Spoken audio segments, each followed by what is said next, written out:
We are approaching that time of year again. A time of great exhilaration. A time of great pleasure. A time of great fear. The darker sides of all crave that latter delight from themselves, but even more so, from others. To satiate that hunger, our dark selves take interest in entertainment from tales of the macabre that appeal to our deepest fears as only mortals face.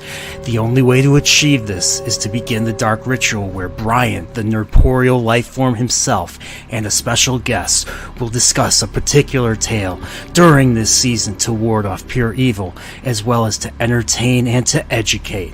Proceed at your own peril to the third season of the Serial Horror Chat.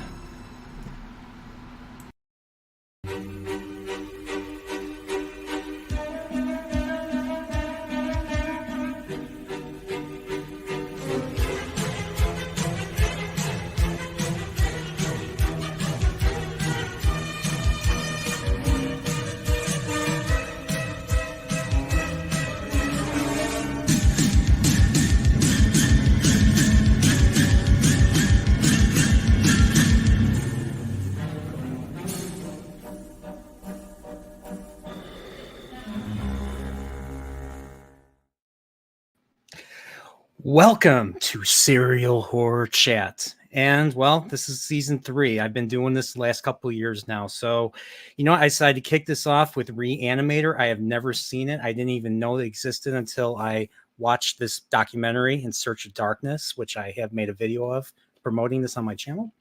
But with me, I have, once again, returning to the channel, Leon Idol himself, Words of Paradise, to kick this off. What's up? Thanks for doing this. Especially after you do it, Hypnocast and all that. So, dude, no, I'm happy to do it. First of all, it's been way too long since we streamed together. We've done it multiple times, but it's been ages. And then I love cheesy B horror films. I love doing reviews. It's a nice break from talking about all the stuff going on in nerd culture. So yeah, I had seen this film before. I had not seen it since, because I was a theater kid, and theater kids will get together and do just watch bad movies and be like, oh, I'm so much better than that, and this was one of those movies we watched back in 9th, 10th grade, and I loved it when I was in high school. Now I don't know what to think of it because I hadn't seen it since then, and I'm ready to talk about it. I'm so glad to be here. Also, thank you for making me your first guest on the Re-Animated season. Yeah, exactly. And what's funny is this is not the movie I wanted to watch. So I know Jeffrey Combs was in another movie, another H.P. Lovecraft movie that I looked up, he did the following year, where his body completely morphs into something else and they go into another dimension. That was the one I was expecting this to be. I wasn't expecting this to be just, a Frankenstein kind of, knockoff. But, I actually find the character of Herbert West right here pretty fascinating. He's the friend you don't want to have. He's the person you don't want to get involved with here. I was so worried when watching this because he's my favorite character and I loved him. I was like, fuck, am I this friend? Yeah, and I was just like, what's funny is, I would show clips of it, but because of the fact that there's just a lot of we're not doing clips tonight. We're not doing clips today. Okay, I was wondering because there are so many titties in this film. Yes. I was like, how are we gonna do this? I was curious what your plan was. So no clips. That was Barbara. Yeah, I'll just say is Barbara Crampton in this movie was such a pro. Like, she literally gets sexually assaulted by a talking head in this movie. I was just like, am I really gonna see this? And yes. The guy, the professor, the researcher's head, the body is reanimated. He's holding his head. He starts she's tied to a table. She's screaming. She's got her titties out because he also goes down later. And he's like they're sticking the head, making out with her, and then just sucking on, I'm just like, am I really seeing this? Such a visceral scene. I mean, let's talk about the movie in order. That way, by the time we get to that scene, we can talk about it openly without YouTube killing us. Because in the first 5 minutes, that might be awful. Well, no, I wouldn't care, but I don't want your channel in danger. Don't worry about it. The first part of the movie starts with basically you see this professor lady. They're in Switzerland. I think they're in Geneva or something. I thought I had They're- the wrong movie, by the way, because since the opening scene takes place in Switzerland and they're all speaking with accents, I'm like, is this the right film?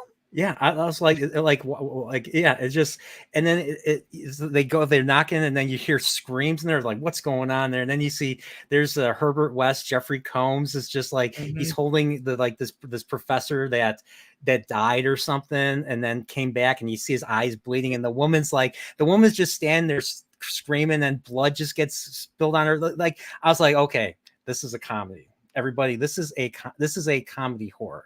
It's a very violent comedy horror, but this is a comedy horror. Evil Dead.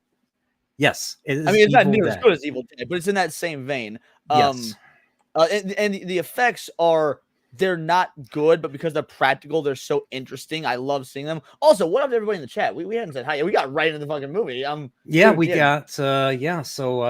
keep forgetting. So, secret final boss. What's all this then? Well, this is a stream. Secret final boss. This is just like Hypnocast, except this is a lot more personable, one-on-one conversation, because that's what I generally like to do. So we got Justin Blades, who's going to be he's going to be smoking the good shit, or I think he's going to be smoking. To get through he's going to be taking a movie sober. So to get through this review, yeah, I've got vodka.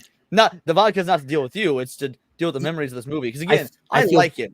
Man, there's okay, I'll fix that right now. I don't have any real. I want to go grab a drink. I'll entertain the chat. Absolutely. Yeah, I'll do that right now. My man. Well, I can't highlight chats, but I will let you all know that I appreciate you and see you. Yeah, Justin Blade's gonna be token up. We appreciate it. We not a smoker myself. I'm all for legalization. I think that's people should be able to if they want to. We got Silverlock in the house. How you doing, Silverlock? Robert Dread. We ain't talked in ages. You good, homie? You all right? I feel you've been killing it lately. Way to go. He has been. Man. I just talked to him. Oh, yeah. Dude, you've been slaying it. I've been following you from behind. Pause. Man, way to go. Slasher Fred. Good name for a stream like this. You guys will never be credited. My discovery who will believe a talking head. Why don't you guys get a job at a sideshow? Let's see. Jacob Ironside's here. Jacob, how you doing, brother, man? Appreciate you. And with that, the chat is caught up. Yep. So yeah, thanks, Leon. So I don't have anything good because I drink all my whiskey and everything, and I haven't replenished. So this is the next best thing: peppermint schnapps. I'm gonna be drinking peppermint mouthwash, basically. So here we go. That's excellent. No, that works. I mean, and looking at some of the creatures in this film, they could use some mouthwash. So I really like the way they do the. I guess they are zombies. I mean, he's bringing them back from the dead, so they would be zombies, but it's not your traditional, conventional take on zombies. It is. They are zombies, and apparently, I think it's one of the earliest, because this is H.P. Lovecraft. This was written, this original story, 30s, right? 1922. Oh, the novel. So I was reading up on the novel. It's basically a series of short stories.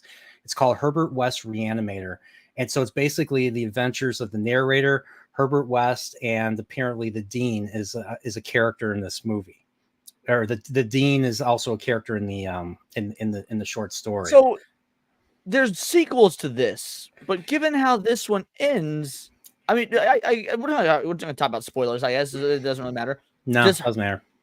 Does Herbert not actually die? Because I'm pretty. So there's sequels, but he fucking dies at the end. So we don't see him die. So here's the thing: we don't see him die. He gets grabbed by a tentacle that just turns out of some random person. Yeah, that broke the laws of the movie. Why did this large intestine or small intestine gain sentience when nothing else like that ever happened in the movie? And so he's being dragged and he's fighting it, and then all of a sudden the I think fog hits the room, and then they escape it, and we don't see him again. But yeah, we see his hand, and then like as the fog comes, the fog like covers up his hand. So that makes sense. Maybe he never did die, but yeah. So I have to ask you. So so you had the old professor, the old Swiss professor in the beginning who was reanimated, and you also have the Miss Marmuses. Hi, how are you? We're going to be on tomorrow. We're going to be doing some Wheel of Time stuff tomorrow. So, but going back to this. There's the issue. So he moves into this one dude's apartment. The dude's name is Dan, handsome dude, Jack is dating the A really handsome guy, by the way, like just conventionally attractive. His because this is before people were like juicing up for roles and whatnot. Those are like just nice, modern, real not modern, just but like the athletic. Yeah, you had the right, just athletic a build. genuinely athletic build. I was watching him because there's a lot of scenes with him, like his shirt off, or he's wearing sleeveless shirts. I was like, dude, the guy is in just good shape. It was enjoyable to look at in the most straight way. In the most straight way possible. Well, yeah, because you've been posting thirst traps after the gym on Instagram. I was like, man, homie's been getting it. Way to go. Well, yeah, you got the I mean, you get the like, you work out the back, you get the lats going, you get the latissimus, everything. You got it, man. You get the girl, you get the daughter of the dean of your medical school. You know what this made me think of? This made me think of Monster, the anime Monster, except I think Dr. Tenma's character is a little bit more important because he's a brain surgeon, but his fiance is the daughter of the hospital director in that series. I don't know if you've ever seen Monster. That's a great series. Monster's been on we've actually talked about this before. Monster has been on my list for years, but it has such a reputation for perfection that I've been intimidated to actually watch it. I'm intimidated to try to break that down because there's a lot of there's a lot of psychological, philosophical stuff to it. There's a lot of Carl Jung stuff. There's a lot of stuff about brainwashing kids in that series. But that's a story for another stream. But that's kind of what it made me think of. So this character Dan is very, he's in medical school and he's trying to resuscitate the girl. He's trying to resuscitate the patient, and you get to see her titties out too. Titties at the beginning. Fat lady, yeah, exactly. It's saggers. So he's wheeling them. He's trying to bring her back to like I think his teacher, the doctor's like, a good doctor knows when to quit or something. I was just like, okay. And he's like crying about the film does a good way to set up that he is a good altruistic person. He's not just banging the dean's daughter. They want to get married. He wants to save these lives. He is a fundamentally good person, which is why him getting wrapped up with West is a moral quandary for him. It's actually, despite the movie not being that well made or having that great of effects and stuff like that, there are some aspects about this that are like, damn, this is a lot better than what we get character-wise in a lot of modern films. Yeah, I totally agree with that. And I like how I just like how his life keeps getting turned upside down to the point where he's just like, there's like, and I used a clip of that. He's just in shock. He's just in shock from the whole thing. He's just like, I want this to end. Why? And the thing is, he just keeps he wants to be out, but he keeps getting pulled back in because people are just dying around him because of West. So I have to ask you about West. All right. I don't think the movies really tell you. And do you think that West killed the cat, or do you think he was telling the truth? So when I watched him, I was like, oh yeah, he did. But now I'm thinking about it, I don't know if he did.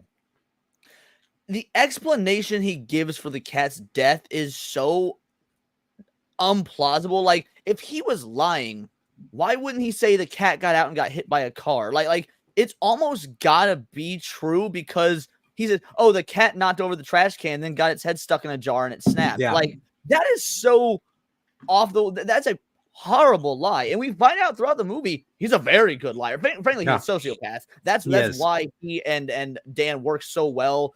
Is because Dan is the emotional center. He's crying over not being able to save patients, and West is like, everything's black and white. I'm going to do what I need to do for science. I don't give a fuck, and it doesn't affect him. So he's a sociopath. So he is a great liar, and he lies to the police in this film. He lies to the school in this film. He lies to Dan in this film. So when he comes to the lie about the cat, it's such a stupid lie that it's got to be true.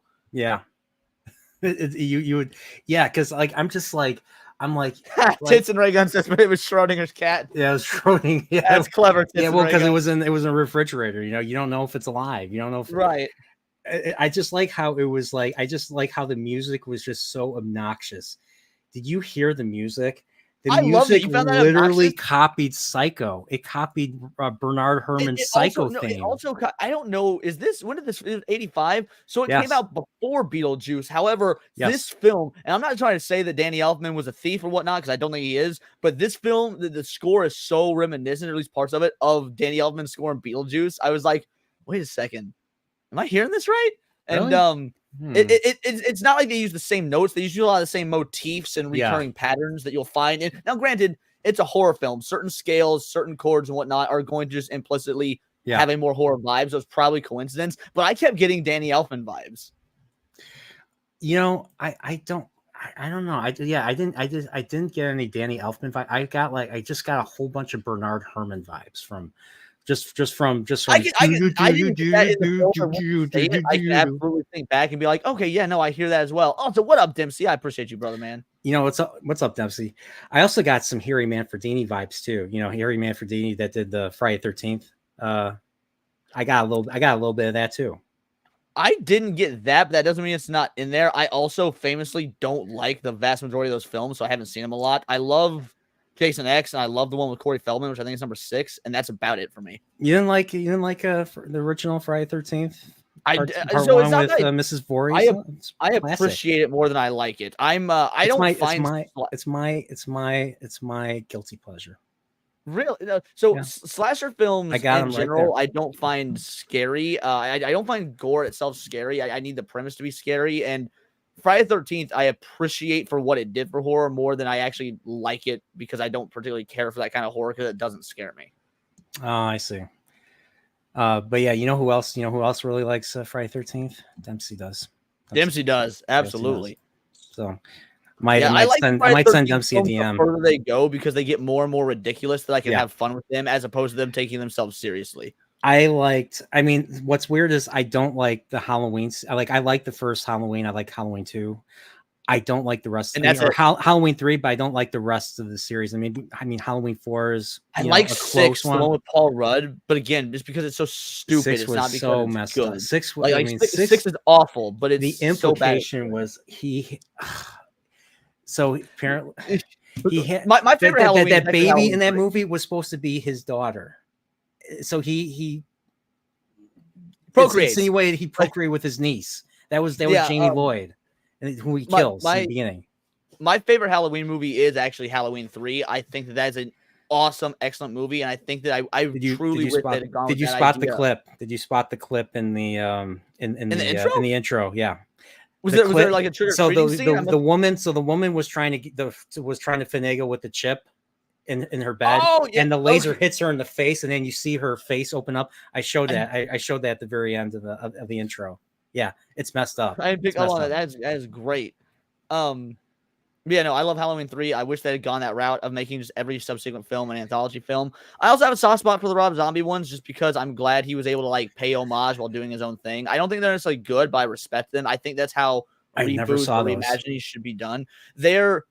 They're slow and they're a bit derivative, but there's still enough of I'm not just going to copy John Carpenter. I want to take inspiration from John Carpenter. And like, again, I respect it. Rob Zombie is very hit or miss as a filmmaker, but I at least appreciate what he does because he's very original to me. I saw The Devil's Rejects when I was in college, and I'll never forget that. I'll never forget that. That was messed up. That I don't know if I could ever watch that movie again. When you were a kid, did you ever have those moments where like you're going through the video store and there would be those like yes, those movies that would just this cover would scare you? Yes. And so you had, for me, that was House of a Thousand Corpses. I needed to see House of a Thousand Corpses because just looking at that cover was like, it gave me chills. You want to know what box art that gave me chills? The VHS version, and I think this was probably 1983, 1984 issue of Sleepaway Camp, where you see a gym shoe with a knife sticking through it. I don't know the box art. I've seen the film, but I don't know the box art for it. I'll see if I can find it. I'll see if I can find the VHS Sleepaway Camp.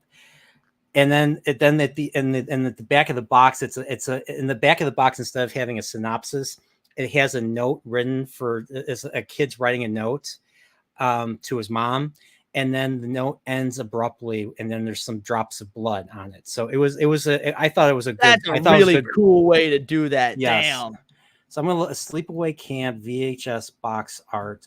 I'm gonna put down shoe, and I found it. Let's see if I can. Yes, I got it. Put it right. Get the window right here. And in the meantime, R2 actually has seen the movie. So I saw Re-Animator a long time ago, right around the time me and my friend watched Basket Case 1 2. Bro, Basket Case is my favorite so bad it's good movie of all time. I love Basket Case. This right here.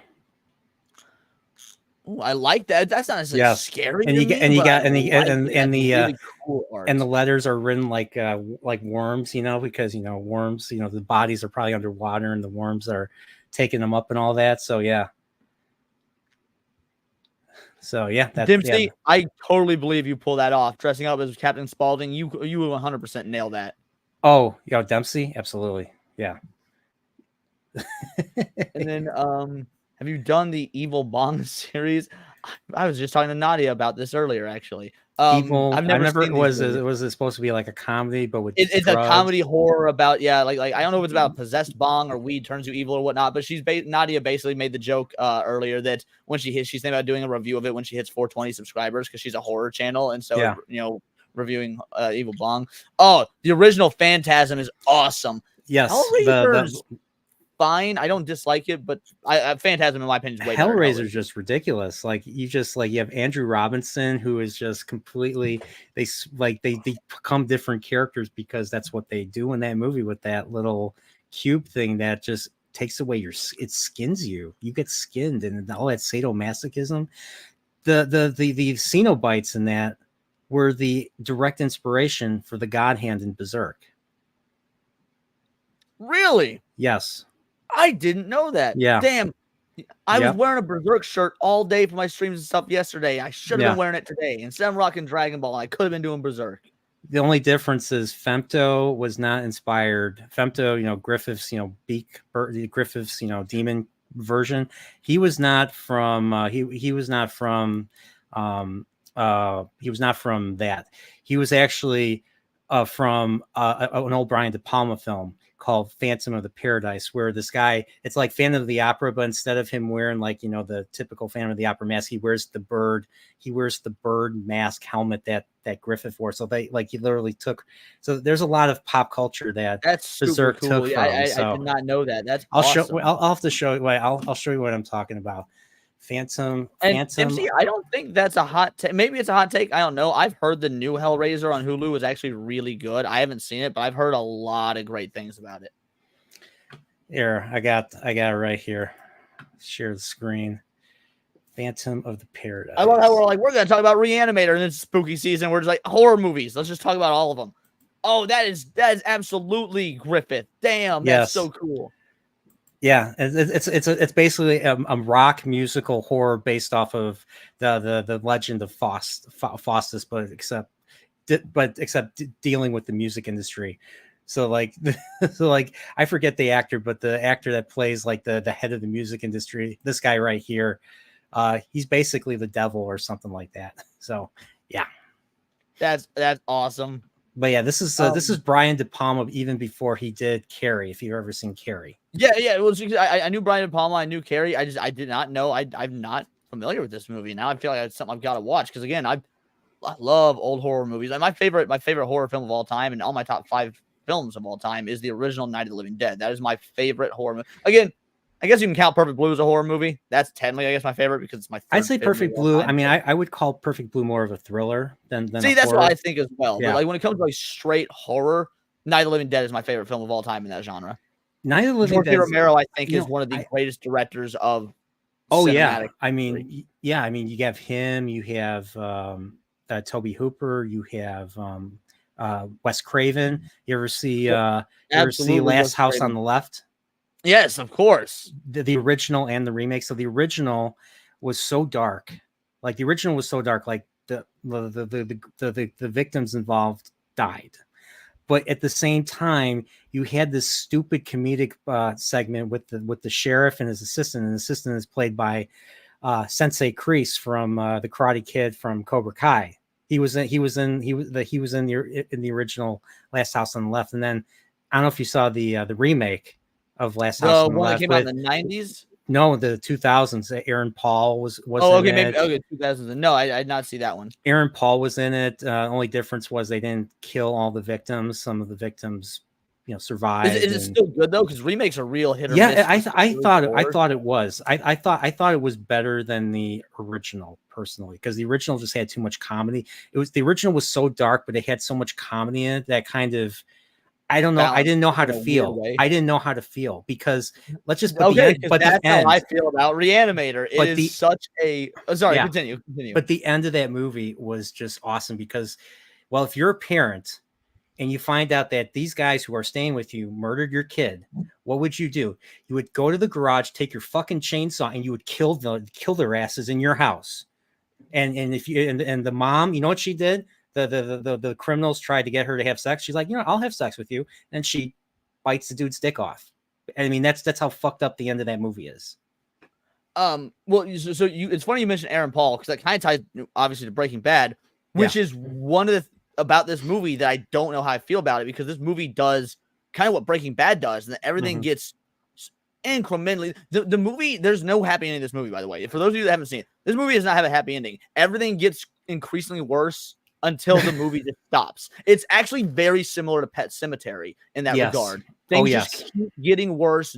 But there's also like I like that. That's not that's kind of abnormal. Breaking Bad, that's the reason people love it. It's because it just keeps the fact that it keeps getting worse is what makes the show keep getting better. Yeah. And but there's also such a I enjoy watching it, but also I'm like, fuck, this is getting hard to watch, even as stupid and cheesy as it is. Wes keeps making these worse and worse and worse decisions. But he literally murders the chief researcher, even the guy's a complete prick. As someone who this is gonna be an awful comparison. It's gonna be a really good comparison, but it's gonna sound bad, so I need y'all to hear me out. Nazi scientists did abhorrent shit. Yeah, Dr. Being Mengele. said, those Nazi scientists, we later fucking copped them, and because of that, we were able to go to the moon. That's the kind of character that West is. He is effectively he is doing just abhorrent shit, but the pursuit of science behind it can lead to greatness. Yeah, that whole thing just once again draws back to Frankenstein. You ever read Mary Shelley's Frankenstein? I have not actually read Mary Shelley, which I need to because it's considered technically the very first sci-fi novel. And I've seen adaptations, of course. I've read people's reviews on it. I've read other adaptations, but I've not actually read the original Mary Shelley's Frankenstein. Mary Shelley's Frankenstein, wild because I own it. Mary Shelley's Frankenstein is, let's just say, that was the highlight of my junior year of high school because the books that we had to read were crap. Well, actually, British Lit was my favorite year, my favorite literature, my favorite year for reading and literature and all that, because a lot of the books weren't just about pansy, boring philosophical crap. I don't care about. Well, I mean, I did like Self-Reliance by Emerson for American Lit, but British Lit, we had freaking Beowulf, we had freaking. We read Macbeth. So good. We read Macbeth. If you want to see betrayal and all that. But we also read Tale of Two Cities, which was good. But but the big one that I liked, that actually the one book that I read all the way through without using Cliff Notes, because I'll be honest, I use Cliff Notes. Who didn't use Cliff Notes? Yeah, come on now. Spark Notes was my thing back in the day. But I read all of Frankenstein because the book was just awesome. It was relatable. The creature is nothing like the monster that you see from Universal, green Boris Karloff with the. I remember if I know because I've never read it, but people have talked about he's actually very human looking. He's human looking, but very hideous and grotesque. So he's literally just deformed. I mean, think of something 10 times worse than all these Sloth from the Goonies together. So you've got. There's no because humans inherently want to see symmetry. That's why all the most beautiful actors and actresses have symmetrical faces. So a hodgepodge of a myriad of different humans would be just grotesque to look at. So yeah, that makes perfect sense. What ultimately happens is the creature tries to make friends, tries to befriend a family that he lives right next to. He's living in an abandoned building. Accidentally kill a girl. That was in the movie. That was in. Okay, so that's not in the book then. Oh no, it's not in the book. So in the book, he's actually intelligent. He knows how to talk. He learns how to talk. He learns how to read. He understands how to think. He has emotions. He has real emotions, and he's being picked on. He's not well received because of how he looks. Well, he lives next to a family, and he gets to know the family, even though he doesn't show his face, but he overhears their conversations. He knows them. kind of, you know, in a creepy way, but he's alone. He helps them. He helps them. He does stuff for them without showing his face. They don't know who's doing the stuff, like, you know, shoveling their snow or It putting. seems almost similar. Was Edward Scissorhands based off of this, based off Frankenstein? Because it's having a lot of similar dynamics. It's been a long time since I've seen Edward Scissorhands, so I hated it as a kid. I rewatched it actually for the first time like a year ago as an adult around Halloween season. I was like, how did I hate this as a kid? This movie is great. I forget. Did Danny Elfman do that one? I know Tim Burton did that. Did Danny Elfman do the music for that one? I assume he did, but I honestly don't know. I always assume when it comes to Tim Burton that Danny Elfman. Danny Elfman's involved. Danny Elfman's is like the John Williams to Spielberg. Danny Elfman. Ironically enough, Danny Elfman's best score, in my opinion, was with Sam Raimi in the Spider-Man films, not with Tim Burton. Really? What about the Simpsons? I think he did he did the theme of the Simpsons too. Yes, I did know that. Yep. So I always thought you know, what's weird is I didn't know Danny Elfman did the music for Batman, because I thought Prince did all the music. Like, I thought Prince did, like, you know, he did all the singing and he did all the music. Actually, no, Danny Elfman did the music and Prince just did provide all the songs that they had in the movie. I'm just now learning this. I didn't know that the Prince side. Like, I knew Danny Elfman did the music. I didn't know that Prince really. I know he sings and whatnot, but I didn't know how much of a hand he had. Or there's like, hey, Prince, here's money. Let's use your shit. Yeah. So, like, I had no, like, I'm watching the movie as a kid. I had no idea when, you know, Joker or Jack Nicholson's running around the museum, painting ruining the paintings in the museum and all that. I didn't realize that was Prince. I didn't realize that was him. So it's stuff that I learned as I got older. So, but yeah, going back to, Danny Elfman, the Edward Scissorhands. I'm not sure, but, I lost my track. What were we talking about? What were we talking about? Oh, Frankenstein. So the creature, we don't call him the monster, we call him the creature. The creature approaches the blind grandfather of the family and tries to, you know, tries to make friends, because that's what, like, even though he is a creature, he still has all these human. He's still human. He still needs love. He still wants companionship. He wants friendship and all that. This is stuff that anybody can relate to. I mean, it's a very relatable thing. And because the grandfather can't see him because he's blind, he doesn't react to him the way the rest of the family does. The rest of the family comes back, they react to him, they scream, they throw shit at him to get to shoo him away, and he ends up running away. And he's like, he gets very embittered by the experience, and he goes back to Victor, who is, you know, Frankenstein, or whatever you want to call him. I always think Gene. What's funny is I always think Gene Wilder when I think Dr. Frankenstein. Young Frankenstein is one of my favorite interpretations of. I love it. My favorite is still the original Peter Cushing's, but I love Young Frankenstein. Oh yeah, I still have to see more of the Hammer horror. I only saw the Dracula. Yeah, I shouldn't say the original, because those were the Hammer, which was the reboot effectively. But Peter Cushing is but those were good. I mean, those were good. But yeah, going back to Frankenstein, like. Yeah, so he goes back to Victor. He's like, hey, dude, make me a female, make me a female version like you made me, and I'll disappear forever. We'll go to South America. You'll never see us again. And he's like, I don't know. And he's like, the creature's like, Victor, if you don't, I'm going to kill everybody you know. I'm going to kill everybody you love. And I'm going to make your life a living hell if you don't. So he kind of you know, threatens him into doing that. And ultimately Victor says, no, I'm not going to do this. I'm worried I'm going to be creating a new super race of creatures that are going to be a problem to humanity. So the creature finding, you know, he starts dumping his materials, he dumps his tools and everything and his equipment. He dismantles his equipment, and the creature's like, okay, all right, I see how it is. I'm going to see you on your wedding night.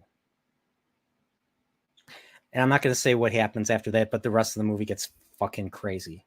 Or the rest of the book gets fucking crazy as a result. Okay, fair enough. That's, I really do need to read this. That's a shame that it wasn't adapted like that. That's a really cool idea, which is laid out. They did adapt it. It just, the movie sucked. I forget who else was in it, but Robert De Niro played the creature.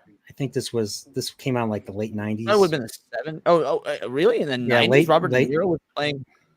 Yeah, it's called Mary. You know how like that Universal revival, because they had like Bram Stoker's Dracula around the same time, which used a bunch of A-listers. So yeah, you know how like There's Dracula, and then there's Bram Stoker's Dracula, the one Yeah. by Francis Ford Coppola. Francis Well, Ford Coppola. there's something similar. They call this movie, this adaptation with Robert De Niro, they just call Mary Shelley's Frankenstein. So I don't know who made that one, but apparently it's nowhere near as good as the Bram Stoker's Dracula one. So, And Bram Stoker's Dracula, I really like as a movie. It is also very bloated, and I don't think actually captures the story very well. I think there's been a lot better adaptations of Dracula in terms of just following the in 1994. Thank you. Yeah. In terms of really nailing the tone of the book. But it's still a good movie. Like as a film, it is a good film. Yes. So going back to Re-Animated, what did you think was the most violent part of that movie? I think it was him taking the bone. What did you think of the effect where you had the bone saw?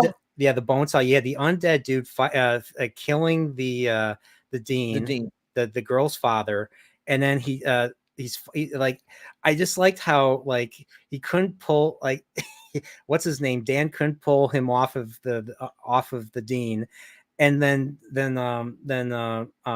what's his name, Herbert comes and just bone saws him, and it just looked awkward. The power scaling, to use that term, was so wildly inconsistent in this film, because there are times when the zombies are just ragdolling everyone around, and then there are times where the humans are like hitting zombies with handbags, and they're reacting to it. Yeah, it's but in terms of that scene specifically, I was a little underwhelmed because like the effect wasn't bad. In fact, I think the effect was a really cool effect for a movie that clearly had zero budget. But I thought that since it's a zombie, he was going to take it to the brain, because they had kind of foreshadowed that earlier with the other doctor, the one that ends up becoming like the main big bad guy. They had foreshadowed, he was like, oh, he's pulling the skin off of the headless corpse and whatnot in class when he was teaching the kids and whatnot, and he was showing how to. You remember what I'm talking about? Yeah. And so I thought that's what Herbert was going to do, was like, oh, I was in this class, they were talking about pulling this. So I thought he was going to take the bandsaw to the noggin, and he just goes through the back and out the chest. And I was like, oh, that's not what I thought was going to happen. Okay. I mean, I don't remember him explaining how he made his glowy green reagent. He doesn't. He just says, I improved on the doctor's work. I just like how it's glowy green. It's just like, it just... You remember in the 90s when they made every food and drink glow in the dark? I mean, yeah, we had the did the Ecto cooler glow in the dark? I don't know if Ecto cooler glowed in the dark. I know it was green. Yes. I don't know if it glowed in the dark. No, I don't know either. Yeah, you're probably right. Kenneth Branagh. Thank you, Dipsy. Yeah, okay, Kenneth Branagh. Okay. The bad guy from Wild Wild West, the one with Will Smith, the one that everybody hated. I saw that movie at the drive-in and loved it, and didn't know everyone hated it till years later. And I was like, oh, that's sad. Yeah, my dad took us to see a movie, and he was really excited to see it. And I was like, Dad, why are you really excited to see it? Because I grew up with it. I'm like, you grew up with this? It's like, no, there was an old Wild Wild West series that came out in the 60s, black and white. That was my very first interaction with people who were upset at race swapping. Because even though Will Smith was on top of the world, both my dad and mom were furious at the race swap, and they were Will Smith fans. Growing up in house, like our go-to movie, our go-to family night movie was Men in Black. So one of my first albums was Big Willie Style. I still have that album to this day. I still have it on cassette to this day. But they were furious at the race swap. Well, I mean, you go from a badass like Robert Conrad, who did all of his own stunts in that original show. Like he fights the actor that played Jaws in the James Bond movies. Really, I've never seen the original show. I've only seen the Will Smith movie, and I know it's not good. I loved it because I was a kid and I saw it at the drive-in, so it resonated. You know. So the character that Kenneth Branagh plays is called Dr. Lovelace, and Dr. Lovelace in the original series was played by a little person named Michael Dunn, a little actor who happened to be a little person who was in a lot of shows back in that day, but he was the main villain, and his main bodyguard, his main lackey, was 7 foot tall Richard Kiel himself. And I don't think he didn't have the teeth. So the thing is, even though he played Jaws and he had the silver teeth, that movie, James Bond, was not the first time that his actor had silver teeth in his mouth. There was another movie he did called Silver Streak with Gene Wilder and Richard Pryor. the year before Spy Who Loved Me came out. He was one of the lackeys of Patrick McGoohan, who was the main villain on the train. So it's a train movie, and like three or four or five times in the movie, Gene Wilder gets kicked off the train or gets knocked off the train, lands, he gets up, he's like, son of a bitch, every time. And it's every time he does it, it gets funnier and funnier. Like that's one of the funniest I movies love I've ever Richard seen. Pryor and I love Gene Wilder. I've never heard of this movie. I'll have to check it out. Silver Streak, we gotta watch alley. it. Stir Crazy's a good one that they did. Silver Streak's another one. See No Evil, Hear No Evil. I've seen No Evil, Hear No Evil. I've seen that. Yeah. You gotta see Stir Crazy. Stir Crazy is hilarious too. Stir Crazy sounds familiar. I may have seen it, but I'm down for a rewatch just because if I have it. That's one where they get that's one where they get put in prison because somebody robbed a bank in their costumes. I don't know the premise. Yeah, so the premise of that movie is basically they're in New York and everybody's acting like an asshole. Huh? Are they con men? No, they're just they're just regular workers. Like Gene Wilder works as a security guy, and Richard Pryor is like he's like a waiter slash he's not a chef, but he's like a waiter or something. And the way they get fired is funny because Gene Wilder just harasses this woman, assumes because he's a security guy working at a jewelry store, and he just harasses this woman and everything. Whereas in Richard Pryor's case, well, what is Richard Pryor known for? Drugs. So he had weed in his bag, and the woman that his coworker thought it was oregano, so that she put that weed in all the food, and that they were serving to these rich people. And so yeah, that's how they get fired. So they don't know it. They meet in prison. They don't know each other prior. No, they do know each other. They're friends. They're friends. They meet up at a bar. But then they see a fight, and this one little dude takes this clamp and just clamps this dude's nuts because he owes him money or something like that. And they're like, New York is a shithole. We're gonna leave. We're gonna go west and everything. So they go west. They get a gig doing singing and dancing in chicken outfits at a bank. And then these two dudes who are criminals steal their costumes, do the same song and dance, but this time hold up the bank. And of course, they get blamed. It's Wilder, a mistaken identity. Mistaken identity, and the judge sentences them to 120 years for just robbing a bank and punching an old man or something like that. I guess punching an old man in Nevada will get you 120 years. So they go to prison, and then the rest of the movie is them trying to survive in prison, and it's one of the funniest things ever. So it's a good. That's great. It's funny. I'll go watch that. That sounds funny. Yes. So, but yeah, thinking of, but yeah, so I like how we started talking about Stir Crazy. I know, right? Re-Animator. That tells you how much I like Re-Animated.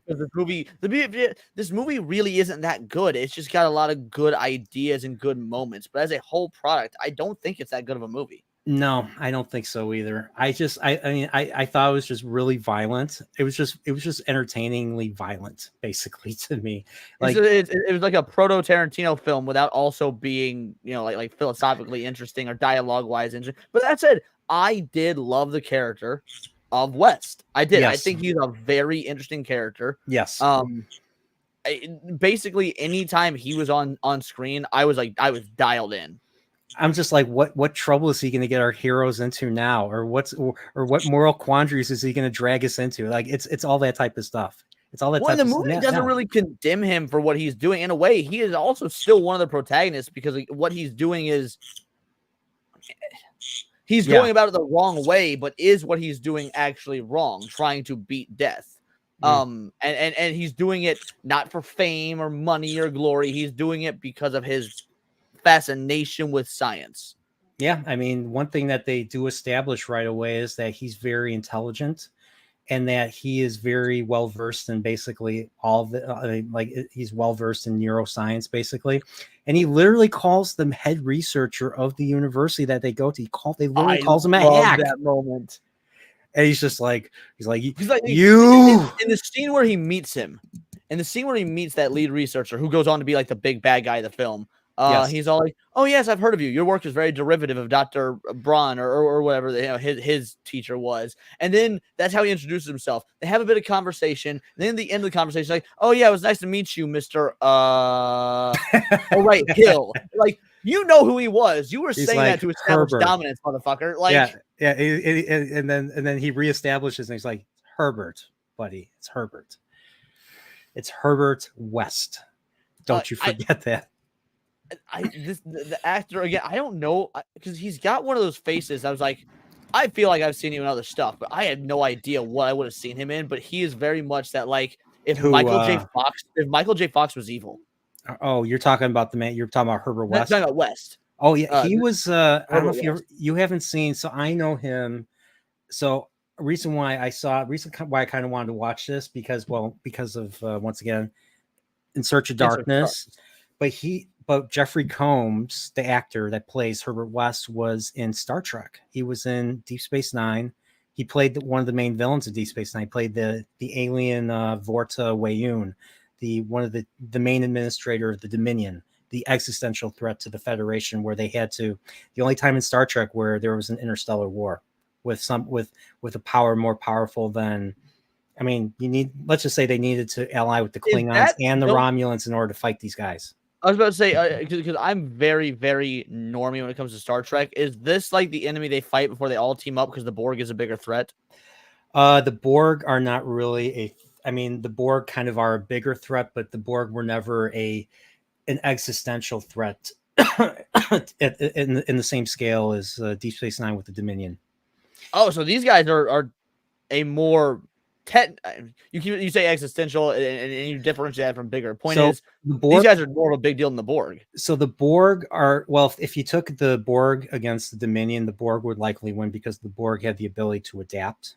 They have the ability to adapt to weaponry and all that, whereas the Dominion don't, but the Dominion are more advanced. Like they can, when they blast you, they will blast through your shields and they will destroy you. And not only that, they will kamikaze you. That's how the soldier. Wait, whoa. R2-D2 saying that Jeffrey Combs was the bad guy in Frighteners. Really? I love Frighteners. He's in a lot of. Remember that? He's in a lot. You know who else was in the Frighteners? Michael J. Fox. It was one of Michael J. Fox's last movies that he did. I said this guy is like if Michael J. Fox was evil. You know that was what the whole time watching Animator. I was like, God damn, Michael J. Fox could have a very different career. And I'm trying to remember the big bad of Frighteners because I just remember it being like the Grim Reaper style character. I don't remember ever actually seeing what he looks like. It's been a few years since I've watched it, but I just remember the commercial back when it first came out. I don't remember. I don't think I've ever seen the movie. Oh, you should. Frighteners it's not quite the level of Ghostbusters, but it's that same vibe. Like Frighteners goes a little bit more into the horror than Ghostbusters does, but it's still very much a comedy first with horror elements that you can show to like a 9 to 12-year-old to get them into horror, and they'll be able to appreciate it, but they might jump a couple times. Like I really like Frighteners. The only thing I don't like about Frighteners is Michael J. Fox has a terrible haircut. Holy shit, it looks awful. He's got like it was very not Michael J. It was very not Michael J. Fox. But I got a question for you. Was he? Now I know in Doc Hollywood, which was an earlier movie he did, which is really a really good movie. If there's a good romantic comedy that I think is actually really good, that's one of them. But even in that movie, you can kind of tell that he was starting to get signs of Parkinson's. I was curious if you see more signs of it in the Frighteners. I'd have to go back and rewatch it because I've never picked up on that. But by the same token, I only know like to me, Michael J. Fox, the Parkinson's didn't really show until like the 2000s, but that's because I was younger. I was watching, because I'm only 30 years old. So a lot of when I was watching these Michael J. Fox films, like Teen Wolf and Back to the Future, of course, they had already, I didn't see them, in theaters and whatnot. They were already on home video when I was watching all of his stuff. So I don't know if you can see it in Frighteners. I'd be interested to go back and now actually like look for that. Now I gotta watch the Frighteners. Now I gotta Leon. I'm gonna write this down. I always take notes when I'm doing these streams. Tits and ray guns. You wouldn't allow your 9-year-old. I mean, the movie's it's PG-13. In my head, PG-13 means a 13-year-old can watch without parents. If they're younger than that, watch it with your parents. I mean, and Now, to be fair, I was watching movies I shouldn't have been watching at a very young age, and that Yeah. might affect my opinion on this. But my niece is well, she's 10 now, but I showed her Lord of the Rings when she was 8. And I wasn't expecting her to really get it or anything. I was just like, oh, I want to watch these with my kiddo. And and she broke down. Her mom actually got a little bit mad at me for this. She's like, how could you let this happen, Uncle Leon? It was very much she broke down at Gollum's situation in the Two Towers. She was like, I was like, do you get what's going on? Because when he's talking to himself, he's trying to be Smeagol, and Gollum's talking in the water. And she's like, the ring broke him, and he's trying to be a good person, and he can't because the ring has such a hold. And she was like crying about it. And I was like, okay, well, goddamn, she understands the character. Then we watched T2 together. Actually, we may have watched T2 together first. It was my niece's very first rated R movie. I'm proud of that. And her and I were both fucking bawling at the end when Arnold dies and gives the thumbs up. But then I don't know if you're familiar with Godzilla, the more American Godzilla movies. We were watching Godzilla King of the Monsters. I'm a massive Godzilla fan. I love the legendary movies. We were watching Godzilla King of the Monsters, and at the very end, Godzilla beats Ghidorah, and there's all these other kaiju. And you think it's like, oh, how is Godzilla going to take on like 40 other kaiju or whatever? And they all start bowing to him. Yeah. And like, she was jumping up and down, cheering. And she's like, oh, Godzilla's the king. And I'm just looking at her and I'm smiling. And she turns around. She sees me. She goes, dude, what are you doing? Bow. And she pushes my head down. Like, it was so adorable. So that's cute. Very, very film entrenched in film, but because she's 10 years old, she also likes a lot of shitty films. So, well, yeah, I mean it's common. I have you how are the legendary the MonsterVerse films? Have you seen any of them? I've seen all of them. I love them. They're not necessarily good. So the first one is a good movie. Terrible Godzilla movie. It's a very good monster movie. It's a terrible Godzilla movie. I hear you can't really see the everything is done from the. So did you watch Cloverfield? I did.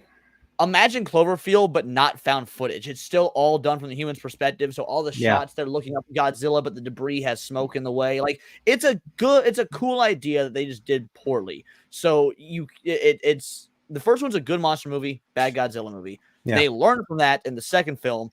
Great Godzilla movie. In fact, I don't even mind the human story. It's definitely not the best, but I don't mind it at all. Third movie, which was Godzilla vs. Kong, they decided to go balls to the wall. Fuck the humans. They don't matter. They have a story, but it's I haven't seen that one. I heard that one was actually good. Godzilla vs. Kong is. I've only seen Kong Skull Island.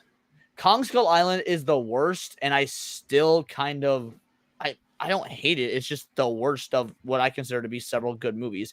And then there's the most recent one, which is Godzilla Cross Kong, which actually I think had an awesome human story. So are they allies in that one, fighting other creatures? More like the enemy of my enemy is my friend. Okay, all right. So I know they were intending to make a MonsterVerse. Like, have those movies made enough money to justify that, or? First one made a middling amount of money, but it made enough for them to greenlight a second one. Second one did a bit better. Third one, but neither one made their budget back, but both of them did well enough for the studios to be like, there's something here. Godzilla versus Kong came out, and it was one of the very first movies post-COVID, and so it fucking blew up at the box office. Godzilla versus Kong made a buck ton of money. And then Godzilla Cross Kong, I don't know if it did better or worse, but it was still successful enough. So there's probably going to be more.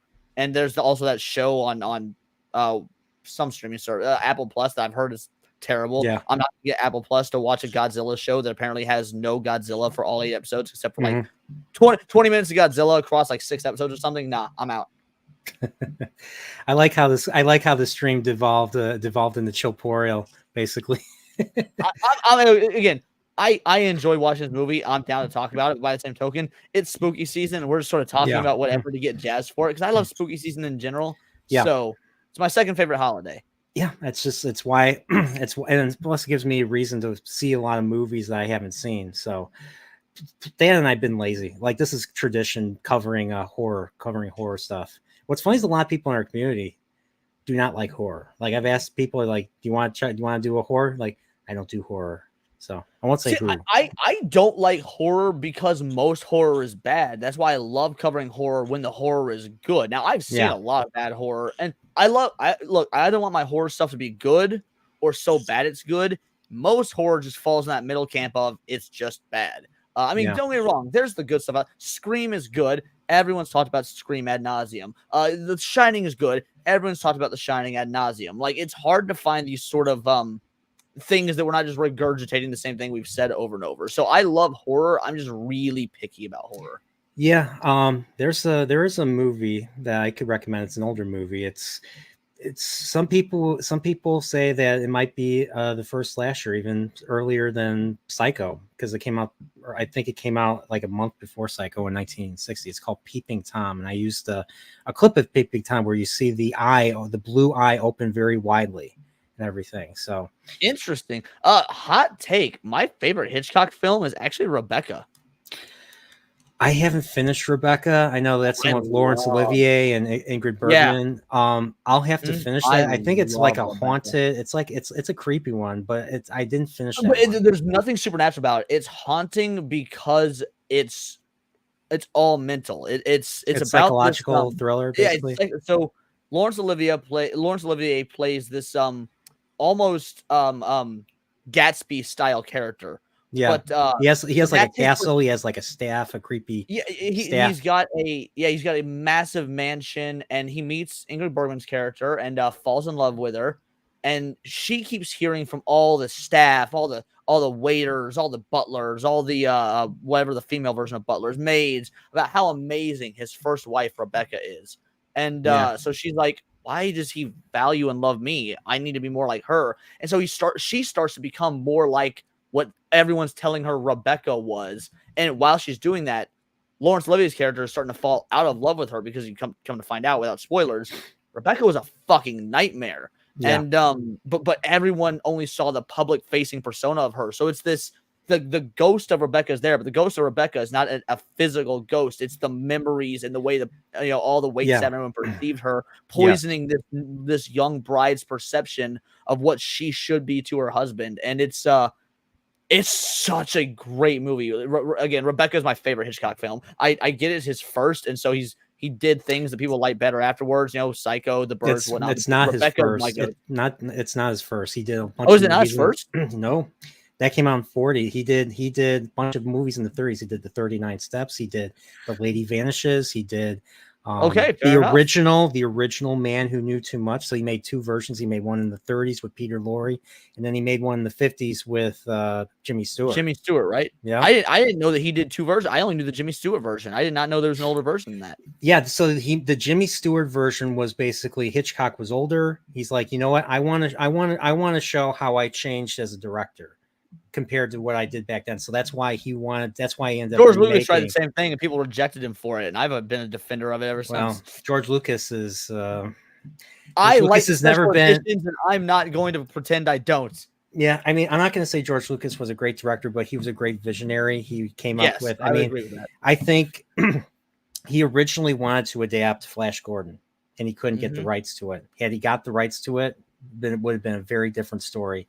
Because he would not have been the juggernaut he was with Star Wars, basically. So, right, I completely agree. And to be fair, obviously I saw Star Wars well before American Graffiti, but I love American Graffiti. That's one of my, I don't know if it's one of my favorite movies, but it's definitely one of my comfort movies.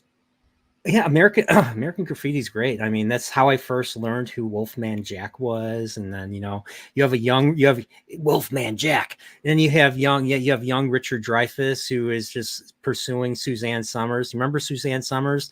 The woman from the one of the roommates from Three's Company, and from my childhood, because I grew up on TGIF in the early '90s. She was the mom in Step by Step.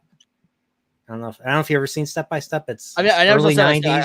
It's early 90s, a little bit before your time. But yeah, but it was because of Step by Step and Family Matters that I came across. I love Family Matters. So Family Matters, they had, I don't remember if it was a particular episode, but they had a clip where they showed the actors and they introduced Sonic the Hedgehog, Sad AM, because this was Friday night. Because Jaleel White played. Dude, to this That's day, right. Jaleel White is my second favorite voice of Sonic. Like Who was he's the first? Who was your first? I forget. I believe his name is Brian Drummond, or maybe it's Ryan Drummond, the guy that voiced him in the adventure games in the 90s.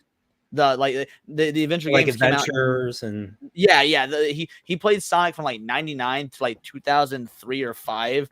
He is my favorite, but Jaleel White is a very. what do you think of what do you think of Ben Schwartz playing Sonic in the movies? In the live action movies. I think that for the live action movies, he does great. I wouldn't want him to do it in the games, but for what the movies do, I really like it. You're looking forward to. I think it's gonna be the best. I call it not Sonic 3 because I'm very old school Genesis. Like there's only one Sonic 3, but oh well, whatever. To be fair, I would prefer.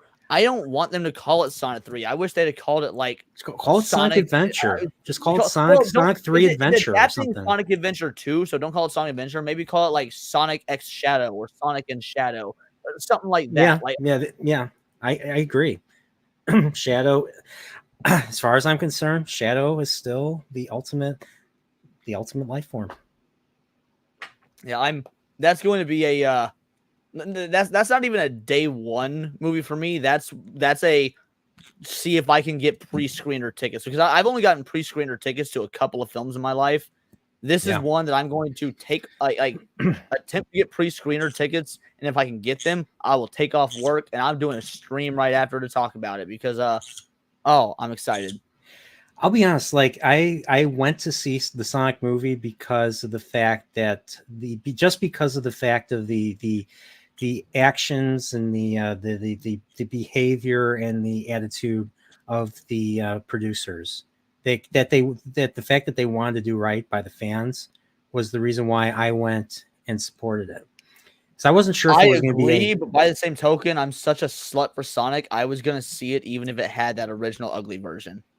Yeah, the original ugly version. I'm like, was just extra incentive for me because, like, I was like, I saw that trailer and I was like, this looks terrible, and yet it still has my money. Then they fixed it, and I was like, this looks great. That has my money. Yeah, exactly.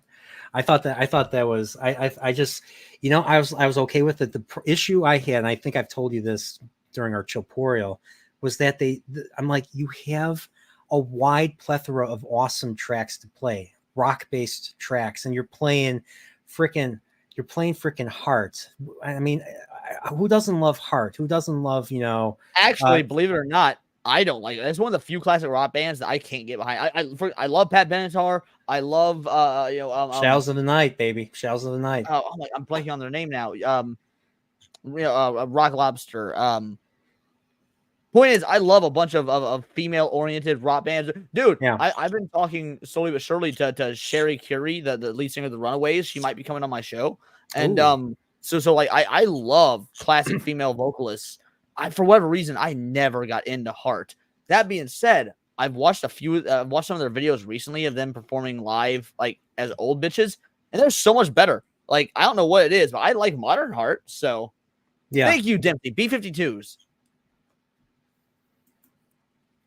Okay, I'll keep that in mind. Speaking of which, been listening to a Japanese band lately that I think I've actually really been enjoying. They're called the Alfie. Just you have to. They're very 70s, 80s pop arena rock type of band. It's called the Alfie, ALFEE, and they're Japanese, so it's all in Japanese. But I was like, I hear some Journey in them. I hear some Queen in them. I hear some Styx in them. I swear I heard some progressive rock where you have these weird, they get experimental at points where it's almost like a little bit of Rush, a little bit of Pink Floyd. You listed 3 bands in a row that I have very mixed opinions on. I don't like Journey. I love Wheel in the Sky, and that's it. I actually do not like Journey, but Wheel in the Sky is a great song. Then you said Queen. Yeah. I fucking love Freddie Mercury. He is, in my opinion, the greatest vocalist of all time.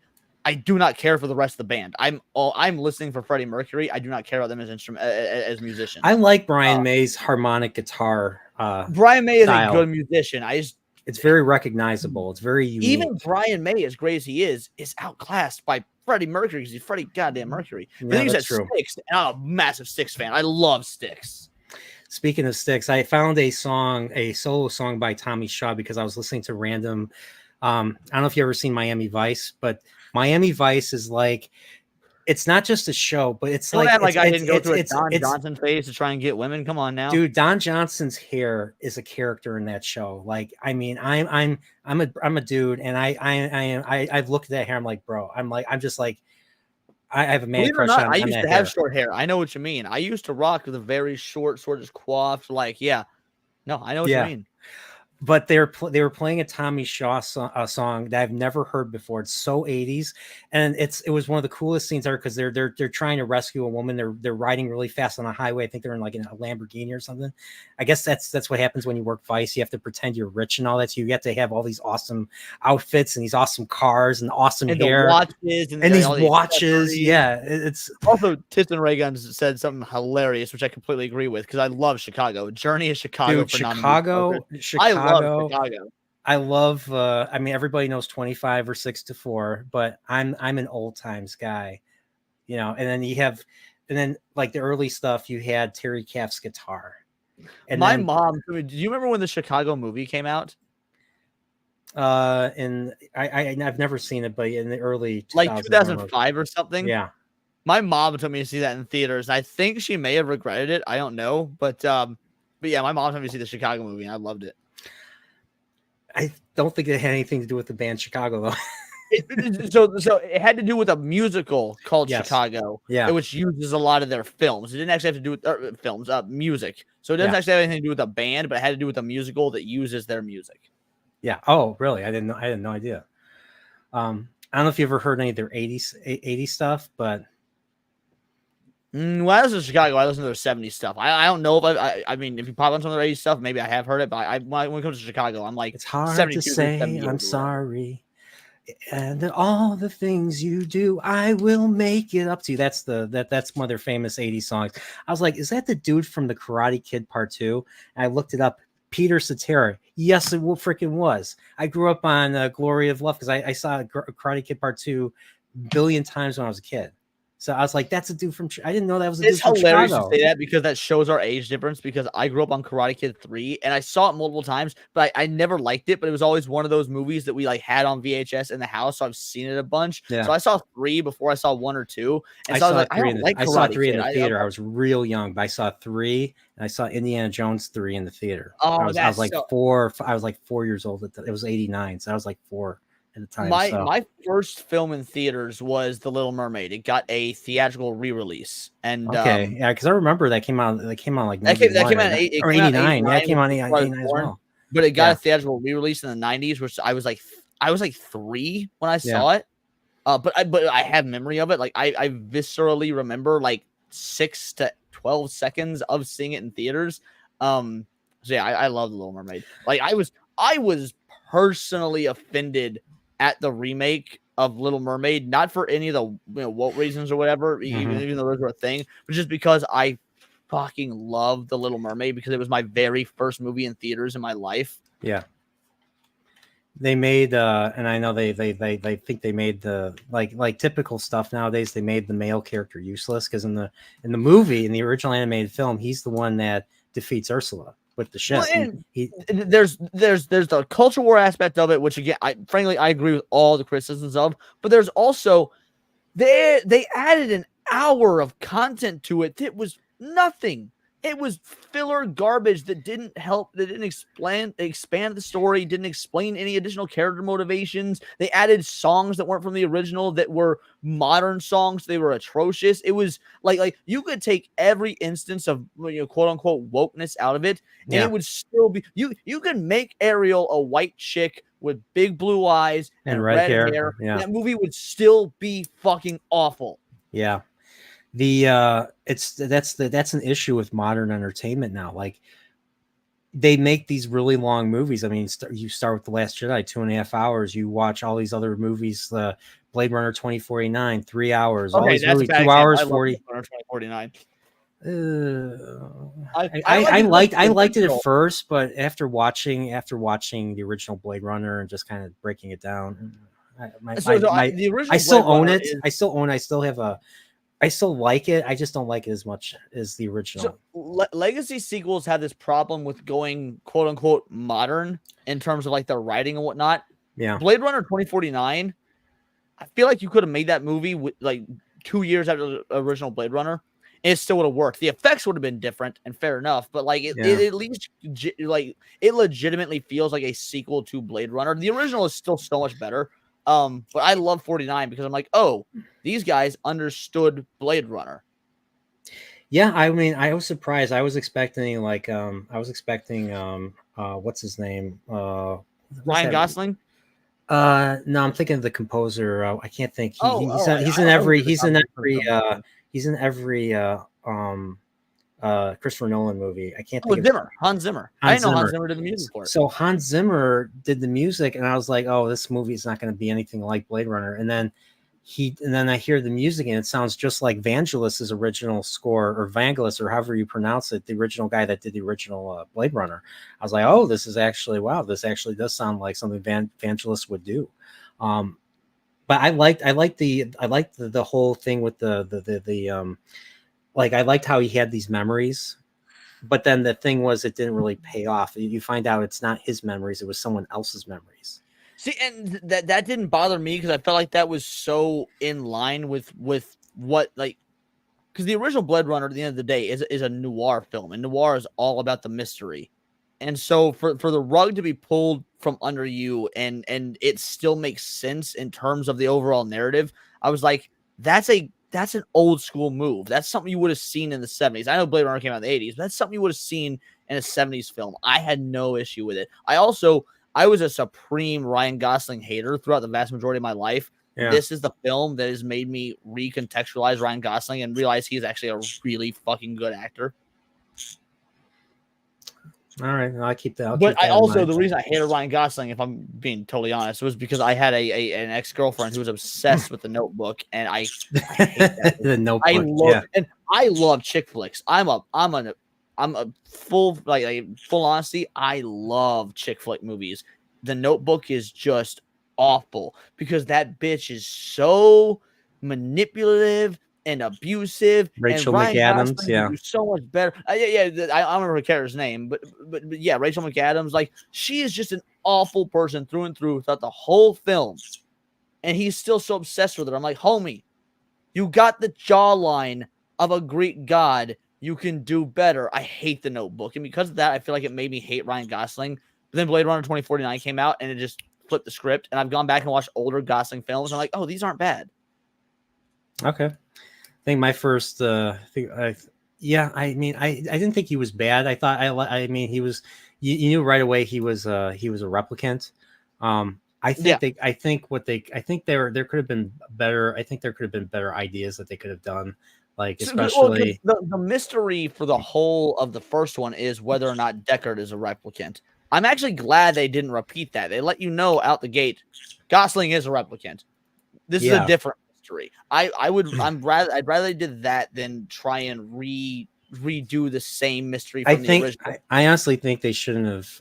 When I think about it now, I don't really think they should have included Harrison Ford. This should have been primarily Ryan Gosling's story. And you know what? I would have loved to see them. I would have loved to see them going off world for a reason.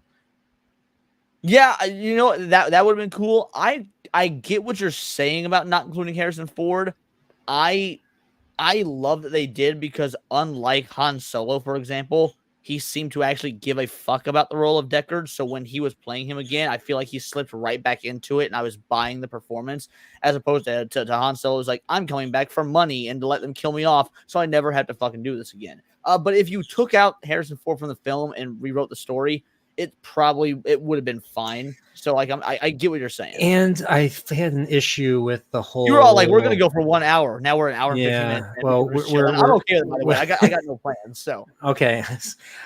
There was the whole thing with the Not Tyrell organization, the one that's led by Jared Leto, blind Jared Leto. To me, that's the worst part of the film, because I actually do hate Jared Leto as an actor, and I've hated Jared Leto since way before Suicide Squad. I've heard things. I've heard people mad at me. He was a bit of a ass. But I don't even care that's about that. celebrity. That's His celebrities in character is the general. only Yeah. thing about that film that doesn't feel. His character is Blade Runner is quintessential cyberpunk, and his character did not feel like a cyberpunk villain. The villain should Well, be. I mean, he had that. He was blind, and he had those things in his eyes. It kind of made me think of Bateau from The Ghost in the From Shell. okay, so I got that same vibe, but like to me, the villain in Cyberpunk is never really an individual. It's always an ethereal entity, corporations, AI. Or a To make the machine, or a machine that's connected to everything. right, If you've seen so to Bubblegum make the main Crisis, villain an actual dude was like, oh, that goes against all my headcanon rules of Cyberpunk. yeah. I mean, I don't know, like I don't know, just like you have the not Tyrell Corporation, and that never really played out. Like he was supposed to be the main bad guy. He sends, what's her name, the woman that was basically the muscle or something in that one. And she sends him after Harrison Ford, and he's like drowning, and yeah. Yeah. So like they killed her, but then they still, that organization's still around. They're still being pursued and all that. And that never really got resolved. Unlike Blade Runner, which did resolve that thing. I mean, Roy Batty kills Tyrell, kisses him, and then gouges his eyes out. I was like, whoa, what is this? And then you had the great speech at the end. You had the great Tears in the Rain speech. I do want to address Dempsey's comment. This is actually another reason I hate him, Dempsey, is so I was actually in a stage production of Fight Club, and I played Jared Leto's character. I played Blondie, and like I felt like I was, and again, this might just be like upper echelon douchey theater kids speaking, but I felt like I did it so much goddamn better than him. Why was he cast in that movie? When I played the role, I crushed it as Blondie. I'm also one of the few people that think the book is better than the movie. Everyone's like, oh, Fight Club is an example, one of the few examples of the movie being better than the book. I disagree. I do think the book is better than the movie. I just bought. I'll have to get Fight Club eventually. But yeah, I saw the movie in film class. Rewatch it recently. It's a great movie. I'm not knocking it, by the way. Just so folks know, I love Fight Club. I just think the book is better. I'll have to read the book. I didn't even know it was adapted from a book, but I mean, the ideas in that I think will definitely warrant a novel, basically. So it'd be interesting to read that. You know how the movie ends? Yes. Here's the reason the book is better. So the movie ends, you know how it ends. The book has a whole extra chapter that is so much of a mind fuck. I will never forget it. What happens? Do you want the spoiler? Sure. Okay, so obviously to kill Tyler Durden, he shoots the gun, blows part of his brain out, that gets rid of Tyler Durden, right? Yeah. And he obviously doesn't die because he's there with Marla at the end. There's a whole extra chapter in the book that it's him in an asylum because he's not cognitively there since he blew part of his fucking brain out, and he thinks he's in heaven, and he's all like, I'm in heaven. And occasionally Marla gets to come visit me in heaven, and all the angels will talk about how we'll say, hey, Marla's here, and they're so nice, and they clean up after me. Really, he's in an asylum. These angels are orderlies. He's like, the only thing I don't like about heaven is how occasionally these angels will tell you that we're still with you, Mr. Durden. Your plan will live on, Mr. Durden. So all these orderlies in this asylum and all the employees are still members of Project Mayhem that are keeping it alive well after he is out of it because he's blown his fucking brains out. That's crazy. It is awesome. So awesome. The fact they didn't do that in the movie, I will never forgive. Yeah. It's just the movie ends just like with everything blowing up and you're like, are they dead? What's going on? Right. And to be fair, the book also doesn't really explain, did they go out to the Dark Ages? Was their plan? All that. It's him, again, locked away. So even he doesn't know. But even if he did know, you wouldn't be able to take his word for it because part of his fucking brain is missing. He's in an asylum and thinks he's in heaven. Yeah. It's so crazy. You know what? Now I'm thinking of it. We have to do maybe sometime next year. We'll have to do a deep dive. We'll have to do a talk of Fight Club. I would be down. Again, I do love the movie. I want my people to know. I love people hear me criticize the film Fight Club and they think I'm a hater. No, Fight Club's awesome. Yeah. Just I don't buy into this whole it's better because even the creator, I don't remember his name, but even the writer was like, the movie is so much better. Dude, quit lying. Wait, the author said that? The author said that he thinks the movie is better than his own book. Yes. That's crazy. That's Also, he wrote a book that, in my opinion, is even better than Fight Club, and it's called Choke. I don't know if you've heard of this or read or whatnot. no. It's about this con man who he basically, the way he makes his money is he goes to restaurants, fakes like he's choking, sues them, gets rich, moves on, waits a few years, moves on to the next restaurant, fakes the choking incident, and it's like him getting over on the system until it finally starts to come and bite him back in the ass. And this is something I'm not gonna spoil. I refuse to spoil how Choke goes. I don't know if it ever got a movie. If it did, I never saw it. But the book Choke, The same. You said the same author. You said the same author, basically. Yeah, Fight Club? Same author who wrote Fight Club. Okay, dude, Choke is it's when I say it's better than Fight Club, I mean it. It is so good. Chuck Palahniuk, or however you say his last name. Thank you, Dempsey. Yeah, Dempsey's basically the encyclopedia of stuff. I appreciate it. He'll look up stuff and he'll get it on the screen. So, but yeah, Fight Club was great. Seeing it again, just very, like, it makes me miss that era. Like I used to be very critical of 90s films, growing up, but now I think 90s films, 2000s films are really good compared to what we currently get, which is a lot of crap. Sorry, go on. Sorry. We get a lot of crap. Like, I was looking up all the movies that came out the last couple of years. There's too much stuff. There's too much stuff. Just look up films that came out in like 93 to like 97 or even 99. You ever see Falling? Got one of the best lineups of film history. You ever see Falling Down? That came out in 93. I fucking love Falling Down. Yes. I didn't see it until about 5 years ago. And I was like people want to ask Leon what radicalized you. Falling Down may have radicalized me.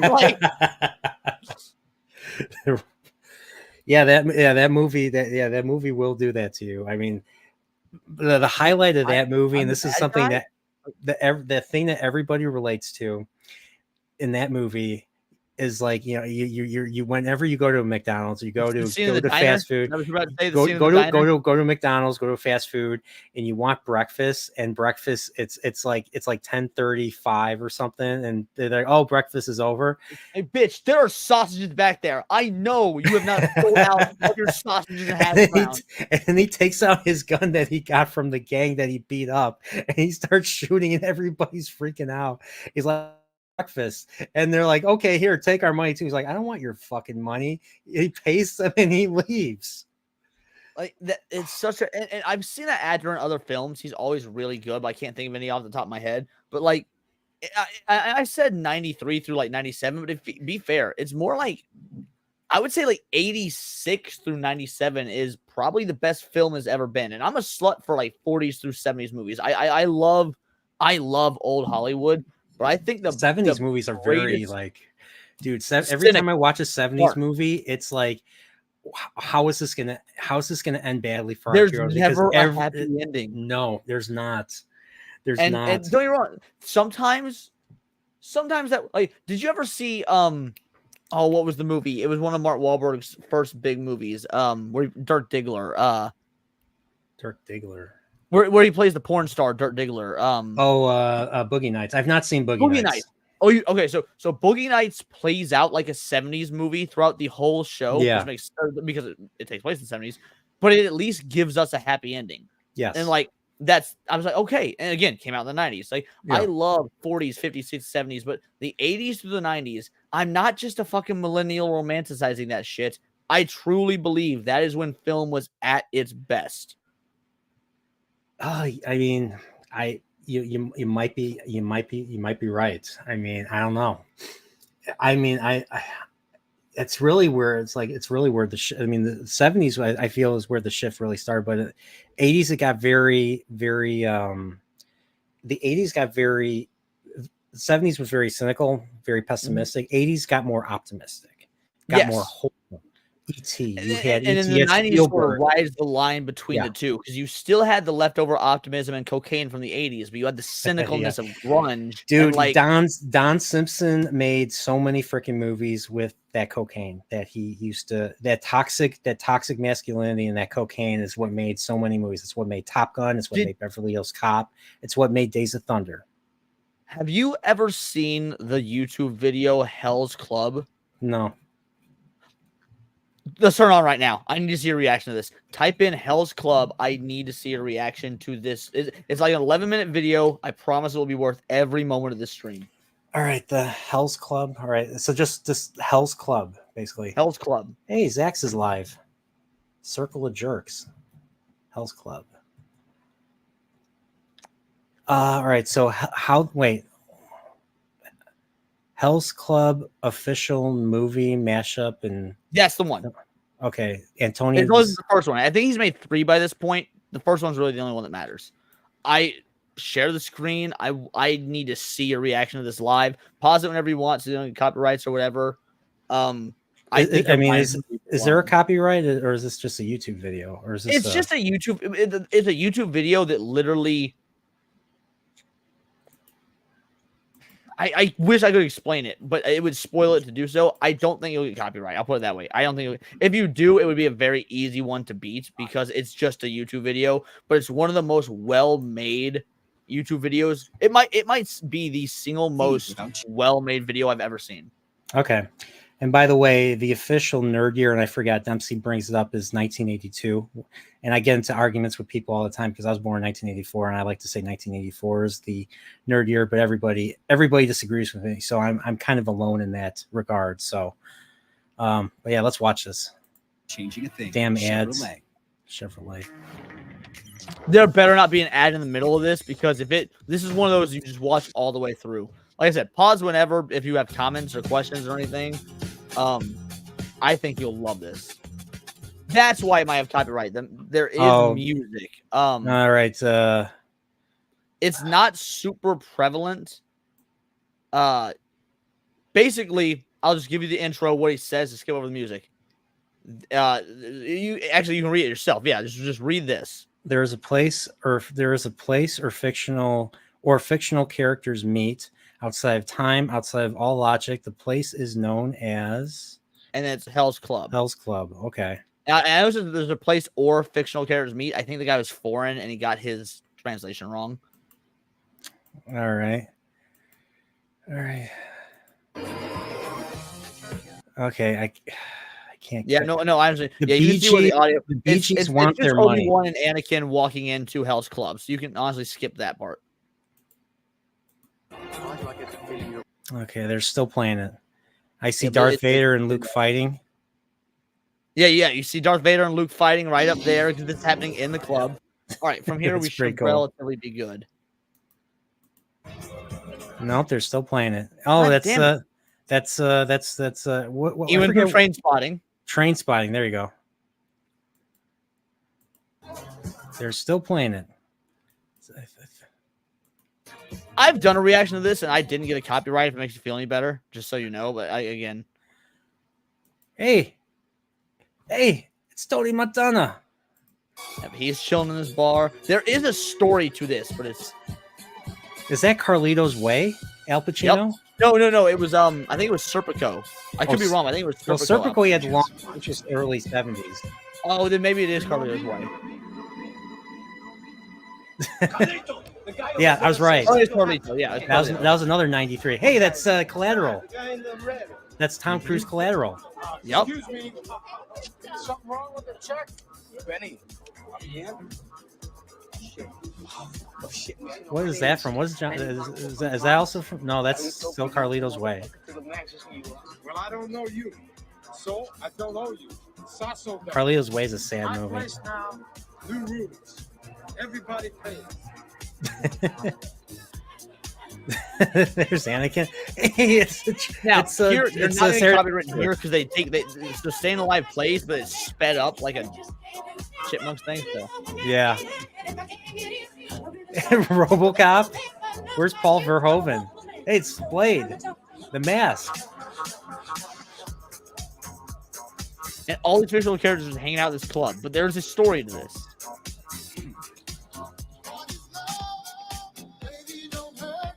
Night at the Roxbury. I've not seen that one. It's funny. It's not good, but it's funny. Flashdance. Flashdance. Austin Powers. Who is that from? What's that from? It's Bill Pullman, but I don't know. It's Michael Douglas. Oh, is that Michael Douglas? Yeah. I think that's Michael Douglas. Casino, Robert De Niro. Oh, you're right. That is Michael Douglas. I'm retarded. I don't remember which one.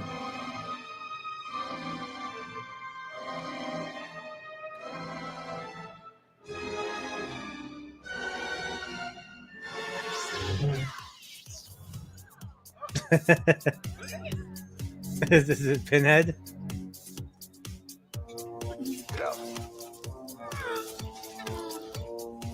So Blade tells him to get out. Blade's the bouncer of this bar. It's pretty cool. I'm liking this. I love showing this to people, dude. I can't believe you've never seen this. Oh, what's up, Tim Stock? How you doing, man? And then did you see Arnie come in? No.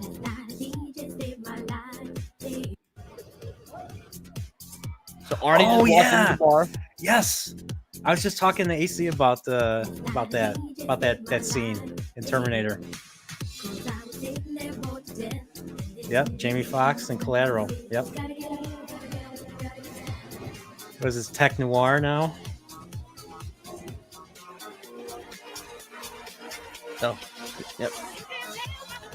Fucking Saturday Night Fever. Michael's there. What was the name of it? Moonwalker that he was in? Moonwalker. There's Darth Vader. Hey, there he is. The guy from Airplane. Airplane, what is that? It's a movie with tits, but that's not important right now. Darth Maul and what's her name from Matrix? Trinity. Trinity. Carrie Ann Moss. Yeah. Oh, I hope the Bee Gees don't want their money. Hey, Then you saw him. Yep. Vincent Vega. Uh-huh. It's a shame they never made the Vega. It's a shame Now, Tarantino never made the Vega Brothers got Tom movie. Cruise and Arnold walking towards each other throughout on opposite sides of the bar. Yep. Just every movie with the nightclub.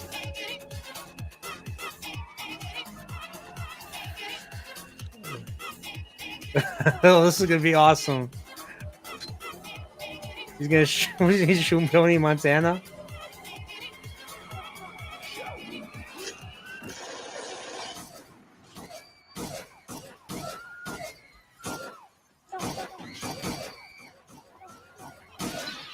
Now, Blade is outside. He's the bouncer, and he wasn't able to stop this because he was too busy dealing with the Jedi. Yeah. Oh, no. Now, you're not getting copywritten for this because just wait. You're not getting copywritten. I won't. Here's why.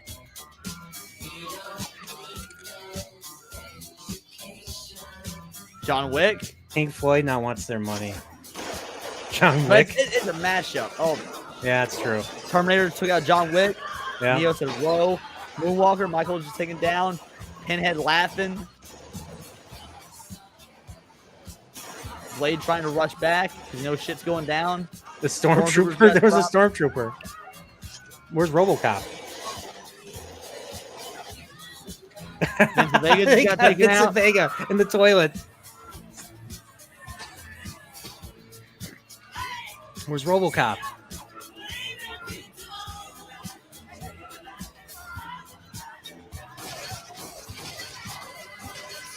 This is great.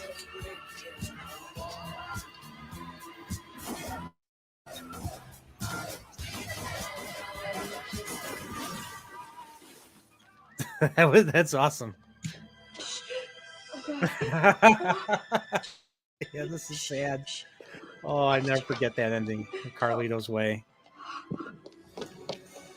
Tom Cruise is like, nope, I'm out. I'm out. Shh, Johnny, stop, Charlie. We're gonna get you to a hospital. You're gonna be okay. Oh. Just hold on, baby. Just hold on. Hold on, baby. Please, hold on. Oh man.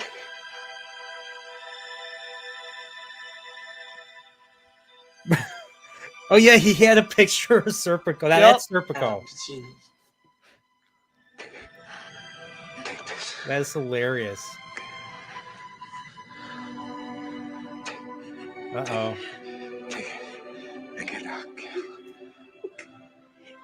Both of you. Both of you. R2. Bad R2.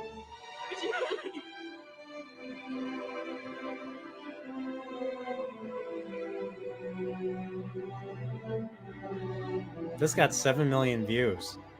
Dude, I love this is my favorite video on YouTube. Is it? Okay. Yep, and Blade just takes out the Terminator.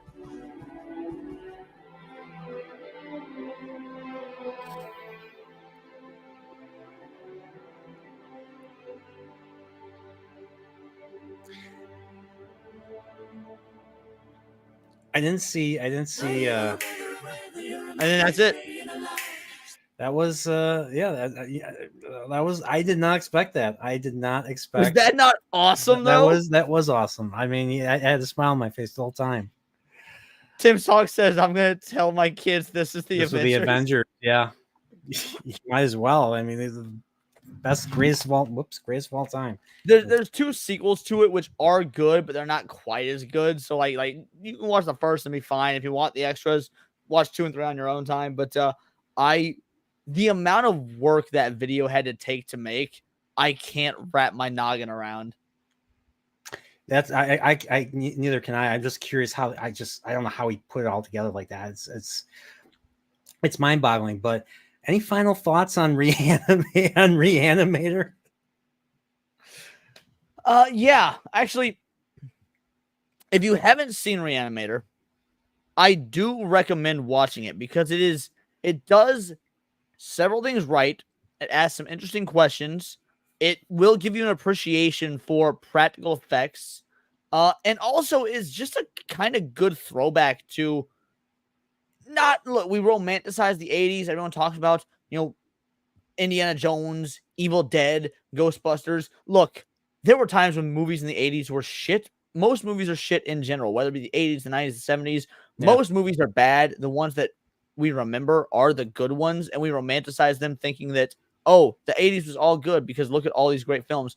No, Yeah. here's a bad movie, but it's still, even though it's bad, has enough to work with to make it an interesting watch. Even if you never watch it again, watching it once is like, okay, fair enough. For the amount of time the titties are out, not even just like to jerk off to or whatever. It's like, oh, right. There was a time when Hollywood would allow a decapitated head to sexually assault a nude woman and it be greenlit for theaters and be like, all right, let's do it. Like I think this is an encapsulation of 1985 in a single film.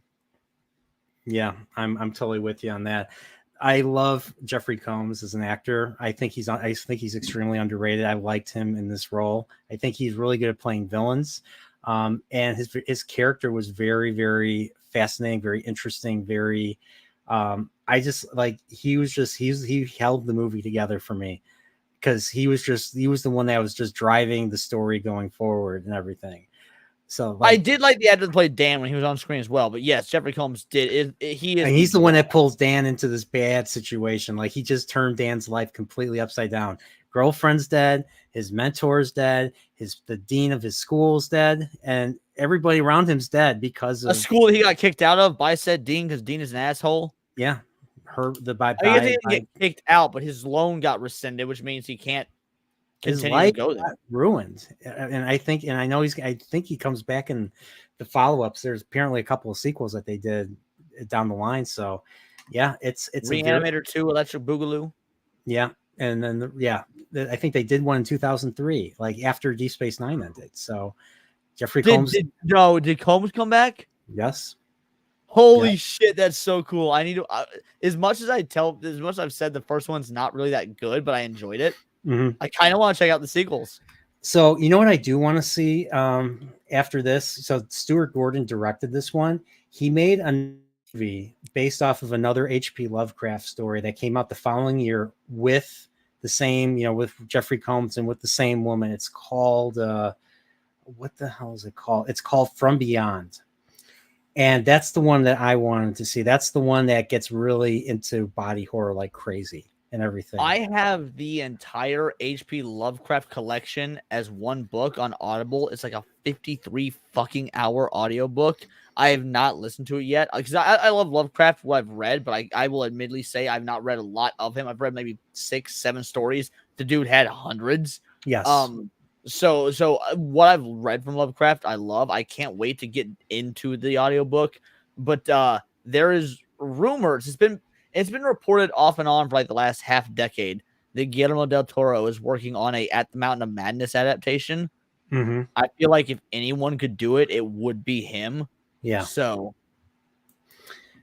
yeah, but From Beyond's the one that has the alternate dimension and creatures from the alternate dimension. I think even our main character turns into a creature or something like that, being exposed to this alternate dimension. So this is something I really wanted to see. I saw some of the clips from this in the Search of Darkness. This was the one I actually thought was Re-Animator. So I'm kind of really I kind of responsible for this. But Leon, thanks for doing this. Thanks for being the inaugural guest. I'm happy to do it. I haven't asked you on any of my streams because I know you're such a busy dude. I feel I have this problem where I'm at work. So when you're doing your weekly I forget what you call it, the countercast. I'm still at work. So before I wasn't working, but now I'm working. Well, just know that anytime, because I do it on a Monday, a lot of holidays fall on Mondays, Veterans Day, Memorial Day, Labor Day, whatever. Just know you have an open invite. You just hit me up and say I want to be on any Monday. You're free. You haven't. Very few people have an open invite to my show. You're one of them. I just feel so guilty asking because I'm like, oh, I don't want so and so to think I'm using them for content. But you and I get along swimmingly, always have, and you are always welcome on my show. Well, I appreciate it. Thank you. That's awesome. I do enjoy being. I do. Well, maybe like Dempsey says, maybe Neon Leon. Maybe if depends on what you're talking about. If I'm awake.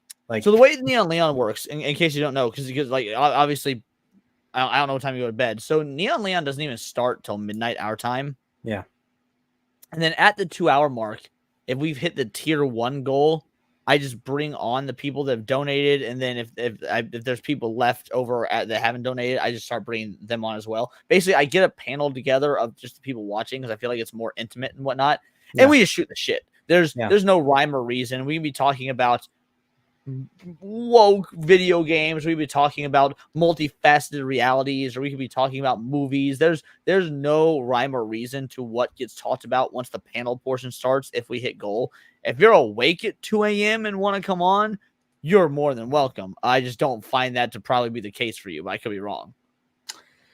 I mean, it varies Saturday, for me. I don't know. I could be wrong. Yeah, but it varies. Like, sometimes I don't get sleep Thursdays, but Fridays I usually do. Fridays I started doing the Chillporials that day instead of Thursdays. So I'll still be like, I had Ryan Roger Athe yesterday, and because of our very it's in my watch queue. I haven't watched it yet. I didn't get to watch it live because I was doing my own thing, but this is probably my most political stream I've ever done. Like, really? we talk politics and history, and I'm like you have political thoughts. You don't talk about them often, really, like unless you're on with me, for example, because you're very much a media channel, which is good. I love that.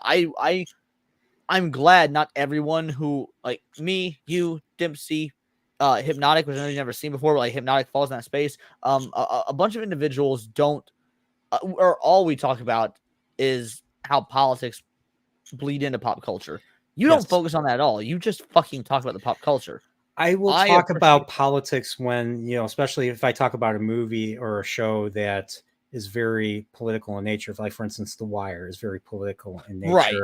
Or if I talk about like a 70s movie. Star Trek is political in nature, but it's like political theory as opposed to real modern day politics. Like, yeah, I mean, Star Trek there are political episodes, but the majority of it's just I mean, maybe most of Next Generation is. The original series was You mean- mostly action so when I did adventure. Star Trek, I was thinking Next Generation, so I should have specified. No, Next Generation is probably everybody considers it the pinnacle of Star Trek, and for good reason. It's got some of the I do- best I do as episodes well. of all television in my Again, opinion. I'm a Star Trek normie because I grew up in that era where you had to Yeah. pick one, Star Wars or Star Trek, and I was a Star Wars kid. So I only in my adult life have started dipping my toes into Star Trek. From what I've seen, so, that's sort of untrue. I did grow up watching Enterprise, and I just didn't tell anyone I watched it. I was like a teenager when Enterprise came out, and Yeah. I fucking loved it. Apparently, that's a taboo opinion to have for Star Trek fans, but I loved Enterprise. I didn't like Enterprise when it first came out, so it was the successor to Voyager. Right. It was a successor to Voyager, and it was just different. Like they had this poppy theme song that I was like, and they didn't even call it Star Trek Enterprise; they called it Enterprise. And Yeah, they just, call it. I thought that was a licensing thing. I don't know if that's true or not. That's just why I assumed it was like because it was on the Sci-Fi Channel, for example, as opposed to being on basic cable. So I thought it was a licensing. It was on, so it was here in Chicago. It was on UPN, same channel. Voyager was on. They also played. So we don't have UPN where I am. We've got our local channels. So yeah, like I watched it on Sci-Fi. You're in the Midwest, right? Yeah. Okay. I'm about 8 hours from you. Oh, okay. 6 to 8 hours. Missouri. Yeah. Okay. All right. Yeah. Okay. All right. Yeah. I know you're talking about. It's just the Enterprise. I didn't like it first, but then I watched it. I gave it another chance when I got the DVDs, and I am ashamed to think that they could have done really good. I mean, the show got canceled, had a terrible finale, but it was a very Enterprise had the best potential of Orion's, and it got canceled. But wasn't it like 4 seasons till it got canceled? It had a good run. It had 4 seasons. It had a decent run. It didn't like most of the other shows were all 7 seasons except for the original. Original got canceled after 3. But the 4th season, 62 episodes or something like that. Of Enterprise. No, the original. It had 52 or 62, something like that. The original series had 79 episodes. Oh, it was 79. Okay, my bad. Yeah, seasons in the 60s were like 28 to 20, like 25 to 30. The first season of the original series was 29 episodes. See, don't you? I know we're trying to wrap up, and I promise we'll. Don't worry, I'm good. But don't you remember in like from 94 to let's say 2013, TV shows had a solid 20 to 24 episodes per season, and that's like the perfect number in my mind. X-Files, a season is like 22 episodes, and then you wait 3 months, and then you're on to the next season of the X-Files. That's right. Was perfect. I'm so tired of these modern day shows. Man, the first season dropped, and it's 8 fucking episodes. Have our attention spans gotten that bad? 8 episodes, and like there's 2 episodes worth of story. Right.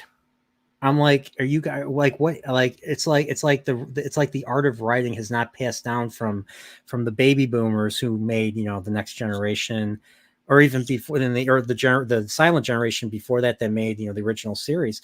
They haven't. It just hasn't translated to millennials that came of age and started joining writers' rooms. It seems like they all join writers' rooms because they either, I hate to say this, either tick the box or they knew somebody.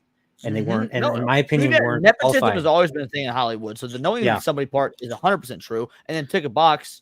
Well, the Oscars admitted they do box ticking, so that's true as well. And then also, I think we did that in the first episode of Chilporial. I think we actually agree. We didn't even argue. I think we agree, but I could be wrong. Either way, me and Nerdporial have very similar opinions on Resident Evil. I'm a bit more forgiving than he is, but in general, we actually agree a lot on Resident Evil.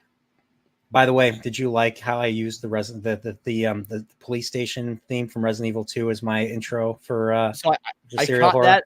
I didn't say I caught that, didn't say anything about it. I do love it. Did you know first of all, do you know who Moxie Dame is? No.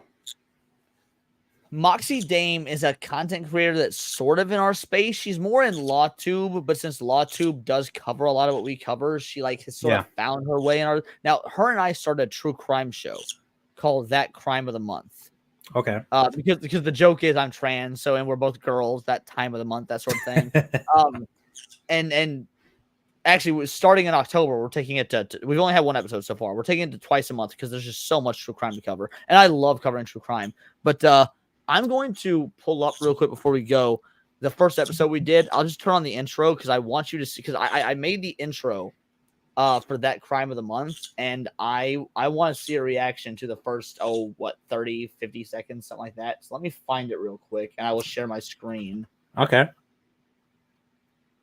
I am 'Cause there's something in it I think intrigued right you'll now. love.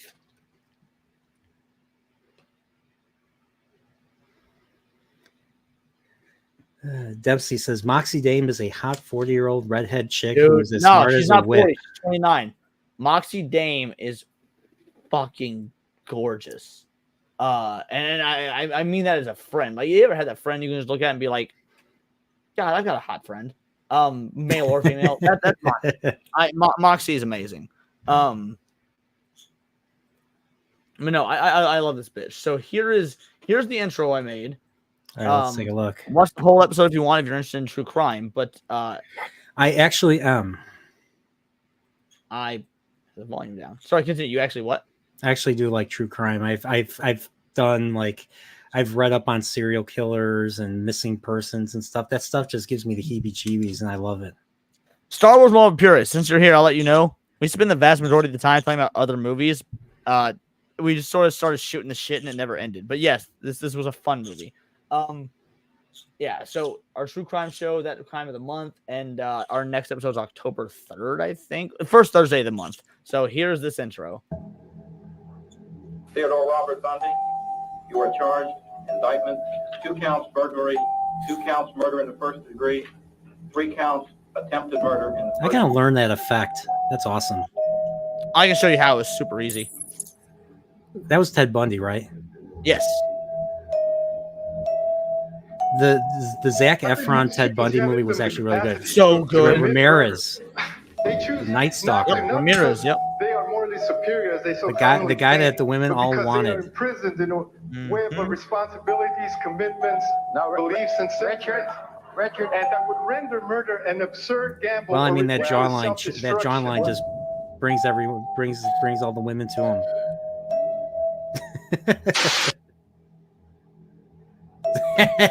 Resident Evil. Is that from the remake? Remake from 2001, yep. Nice. That was awesome. Hey, it's But my yeah, I felt like I made the intro to this true crime show that her and I are doing. I'm a massive Resident Evil fan. I gotta throw in at least a little nod. So, like, just the door opening scene, and that was it. And that was awesome.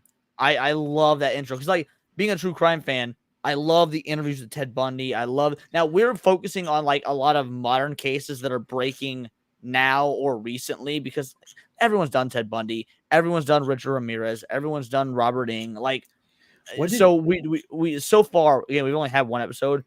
We're focusing on a lot of modern cases that we feel like aren't getting attention, but they're still horrific and graphic, and there's a lot to talk about. But yeah, I love doing it. It's been, no offense to this stream, probably my favorite show to be a part of. And to be fair, while it's on her channel, it's not. This is gonna sound really douchey. It's not her show. Her and I came up with this together. I've had her as a guest on my show a few times, and she hit me up. She's like, I want to collaborate with you more. And I was like, I fucking would love to collaborate with you more. You're awesome. You're one of my favorite people on all of YouTube. And we spent like a month trying to come up with ideas of what to do. And then she got super drunk one night, and I got super drunk one night, and we were in like a Discord server together.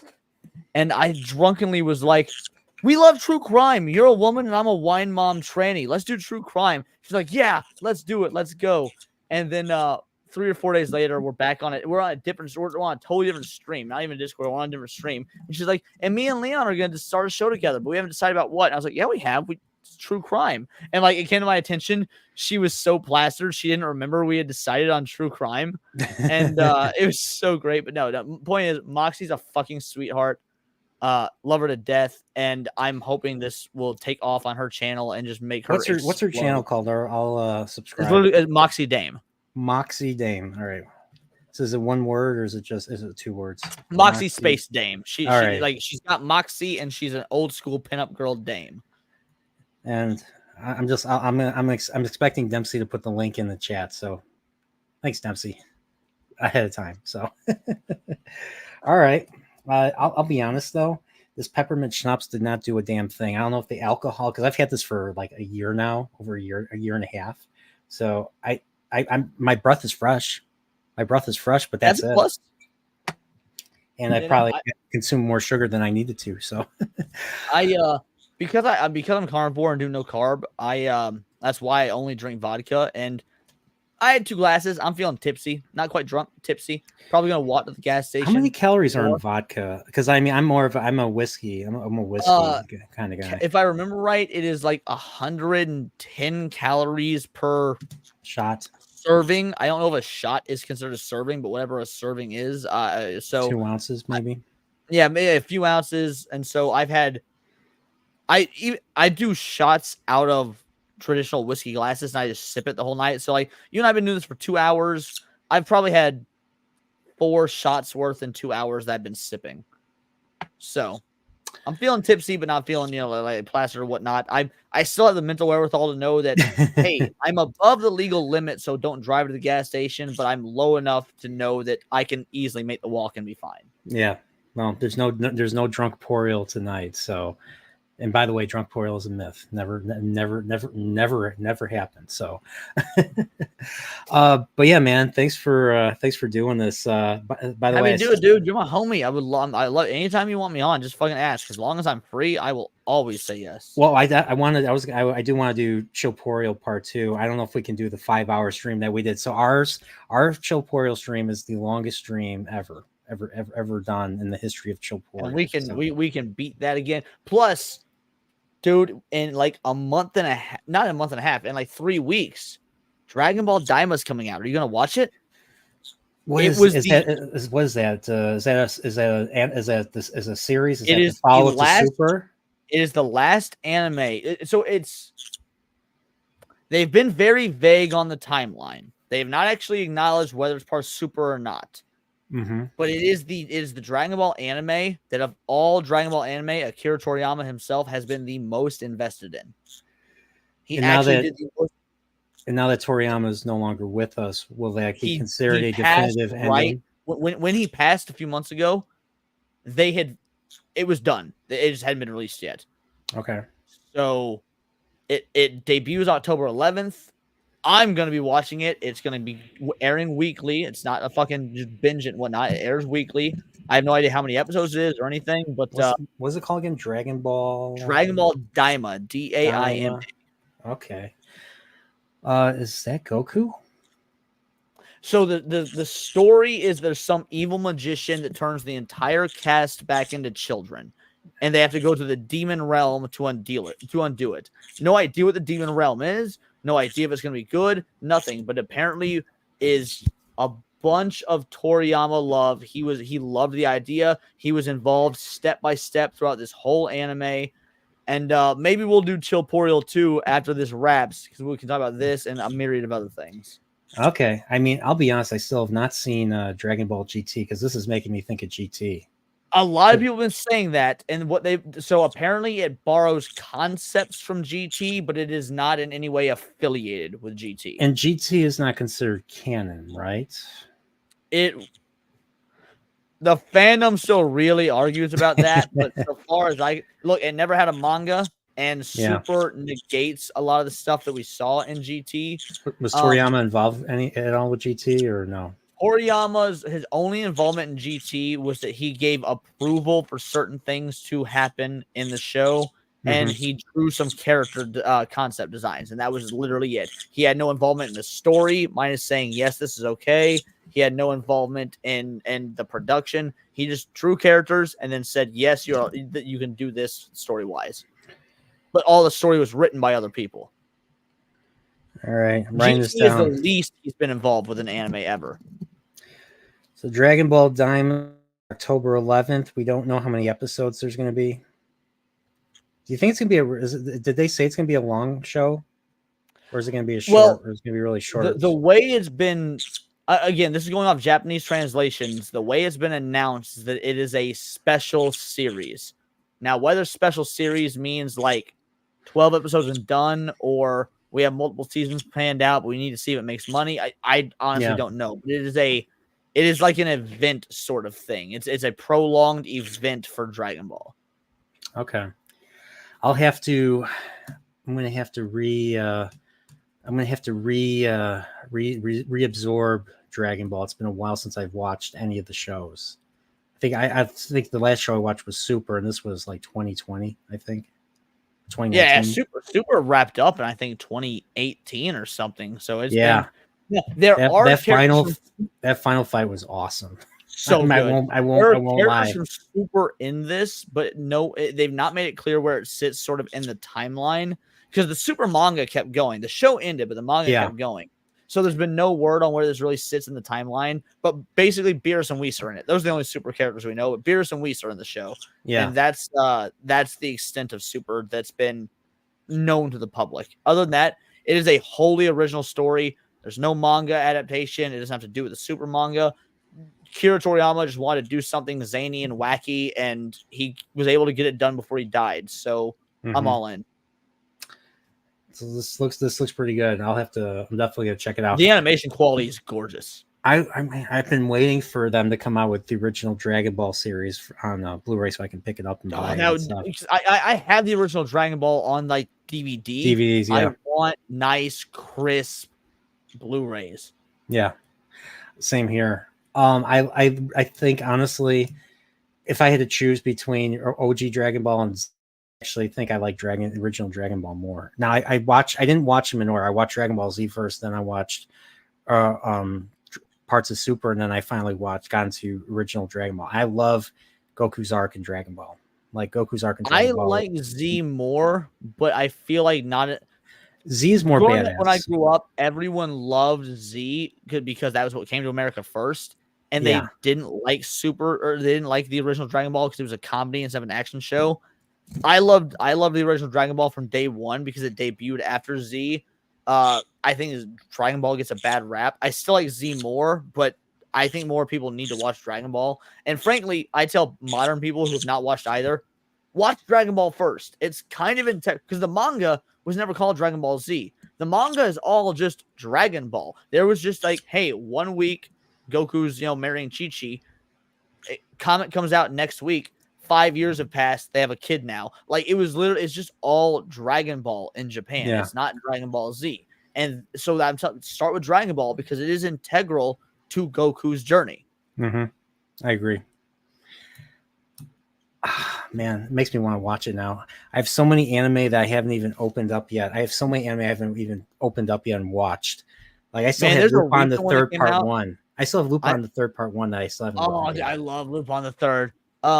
There's I'm not a big fan of recent anime, but there's a recent anime that came out called Kaiju number 8 or 9. Either Kaiju number 8 or Kaiju number 9.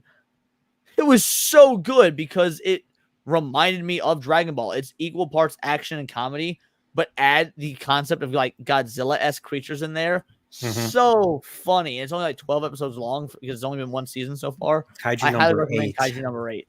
Yeah. What's that one show on Netflix? That one show that's exclusive to Netflix. That one fighting show that takes. I can't think of the name. It's the fighter show in the fantasy world. You have like this big giant girl. You have the kid. You have the dude with the midriff. I know what you're talking about, but I'm interested. I saw the first season. Oh, Nemesis is Record of Ragnarok. If that's what it is, I've not seen. It's not Record of Ragnarok. It's what is it called? Anime, most famous anime on Netflix. Anime. Let me look. Anime on Netflix. It is. I'm not seeing it. No, not Vinland Saga. I still have to watch Vinland Saga. I've not watched it. I've read some of the manga from Vinland Saga. The story is amazing. I love Vinland Saga. I just haven't watched the anime to know if the anime is any good. It was considered unadaptable. So it's kind of like Monster. It was considered unadaptable, and everyone who was naysayers apparently had their opinions change when it came out. It's supposedly that good. So I do plan on watching it. But yeah, I haven't seen Vinland Saga yet. It's not showing up. It's somehow Google's not. I'm not seeing it. What? Unless it's no longer on Netflix. Which I guess, yeah, it could be possible. The license expired. I'm trying to think. I can't. We were trying to wrap this up, and I won't lie. I've been drinking a lot this stream, so I really have to pee. I have. All I right. have to be so bad. All right. So everybody, so you have anything you want to promote before we go? Just check out Words of Paradise. I cover pop culture with a political lens, and I do Monday and Friday streams. And look, I don't have a political allegiance, left or right. I just cover what I think is interesting, and it really is that simple. I just remembered. Go for it. 7 Deadly Sins. That's what I was thinking. Oh, okay. So when you said fighting anime, I was thinking you were like tournament style. Like, so 7 Deadly Sins. It's got action choreography that makes me think of Dragon Ball. First season sucks. Second season is so good. It's amazing. Third season is just kind of so I haven't watched any more. But yes, I do recommend 7 Deadly Sins because and the first season doesn't even suck. It didn't do anything that I hadn't seen others shonen anime do, like Dragon Ball or One Piece or Naruto. It was just very mediocre, like not mediocre. What's the word with something derivative? It was very derivative. Still good. Season 2 was amazing though. Yes, watch 7 Deadly Sins. A lot of fun. Sorry to interrupt you. No, you're good. I'm glad you said it. But just come check out Words of Paradise. I cover pop culture through a political lens. I do live streams every Monday afternoon and very late Friday or early Saturday, depending on your time zone. And then of course everyone go subscribe to Moxie Dame. Not only is she a beautifully amazing, fantastic content creator on her own, but her and I do a show together on her channel, which is also a lot of fun. And I might be making more appearances on her channel for non-true crime projects later on. We shall see. And you might be interested in this. So I'll just say it here. I'm in the process of talking with Uwe Boll about getting him on my show to do an interview. So no way. Straight up, really? Uwe Boll? No way. Yep. That's awesome. We're having trouble locking down a time because since he's in Germany, the time zones are very different. And he did just have a film premiere. But I have been in conversations with Uwe Boll about having him on my show. He said he's down to do it. We just got to figure out what and when and where. Nice. Maybe one of these days, maybe I'll get a celebrity too. But yeah, Uwe Boll was in Suspiria. Drunkenly sent an email and he happened to respond. I wasn't expecting it. Wow, that's awesome. That's crazy. All right, man. Thanks for doing this. And for me, well, I have a stream tomorrow with Miss Martin Muses. We're going to be covering The Great Hunt, the Second Wheel of Time book. She just read it, and I love that book, and I want to talk to her about it. So it's going to be a very different type of stream. And then going into this week, well, I'm going to be trying to start maybe getting some video content out again. And I'm going to be doing my next Chilpori will actually be another book stream with my friend in real life here. We're going to be covering Between Two Fires, a book about angels and demons fighting on Earth and the Black Death. Not to be confused with the book Angels and horror. Demons by Dan Brown. Very different book. Very different book because there's literal angels and demons, and they're trying to play God, and monsters are created as a result, and it's a horror, and evil angels are taking over the Pope and stuff. It's wild stuff. So we're gonna be talking about that book, and we're gonna next year horror. I received we're aiming for 2 weeks. Me and Dread Roberts are gonna try and cover. We're thinking of doing The Grudge. We might do another thing because there's a lot of movies that I kind of want to talk about. So we'll see about that. So. But other than that, Leon's got to pee, and I will re-show really my intro. My chair. So you can when I do the outro, you can just sounds good. I don't want to be a douche and run before. Sounds no, good. That's fine, man. So all right, everybody, stay incorporeal, stay safe, and have a good night.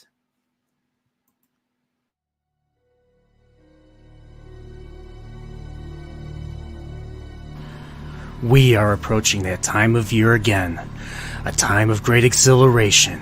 A time of great pleasure, a time of great fear.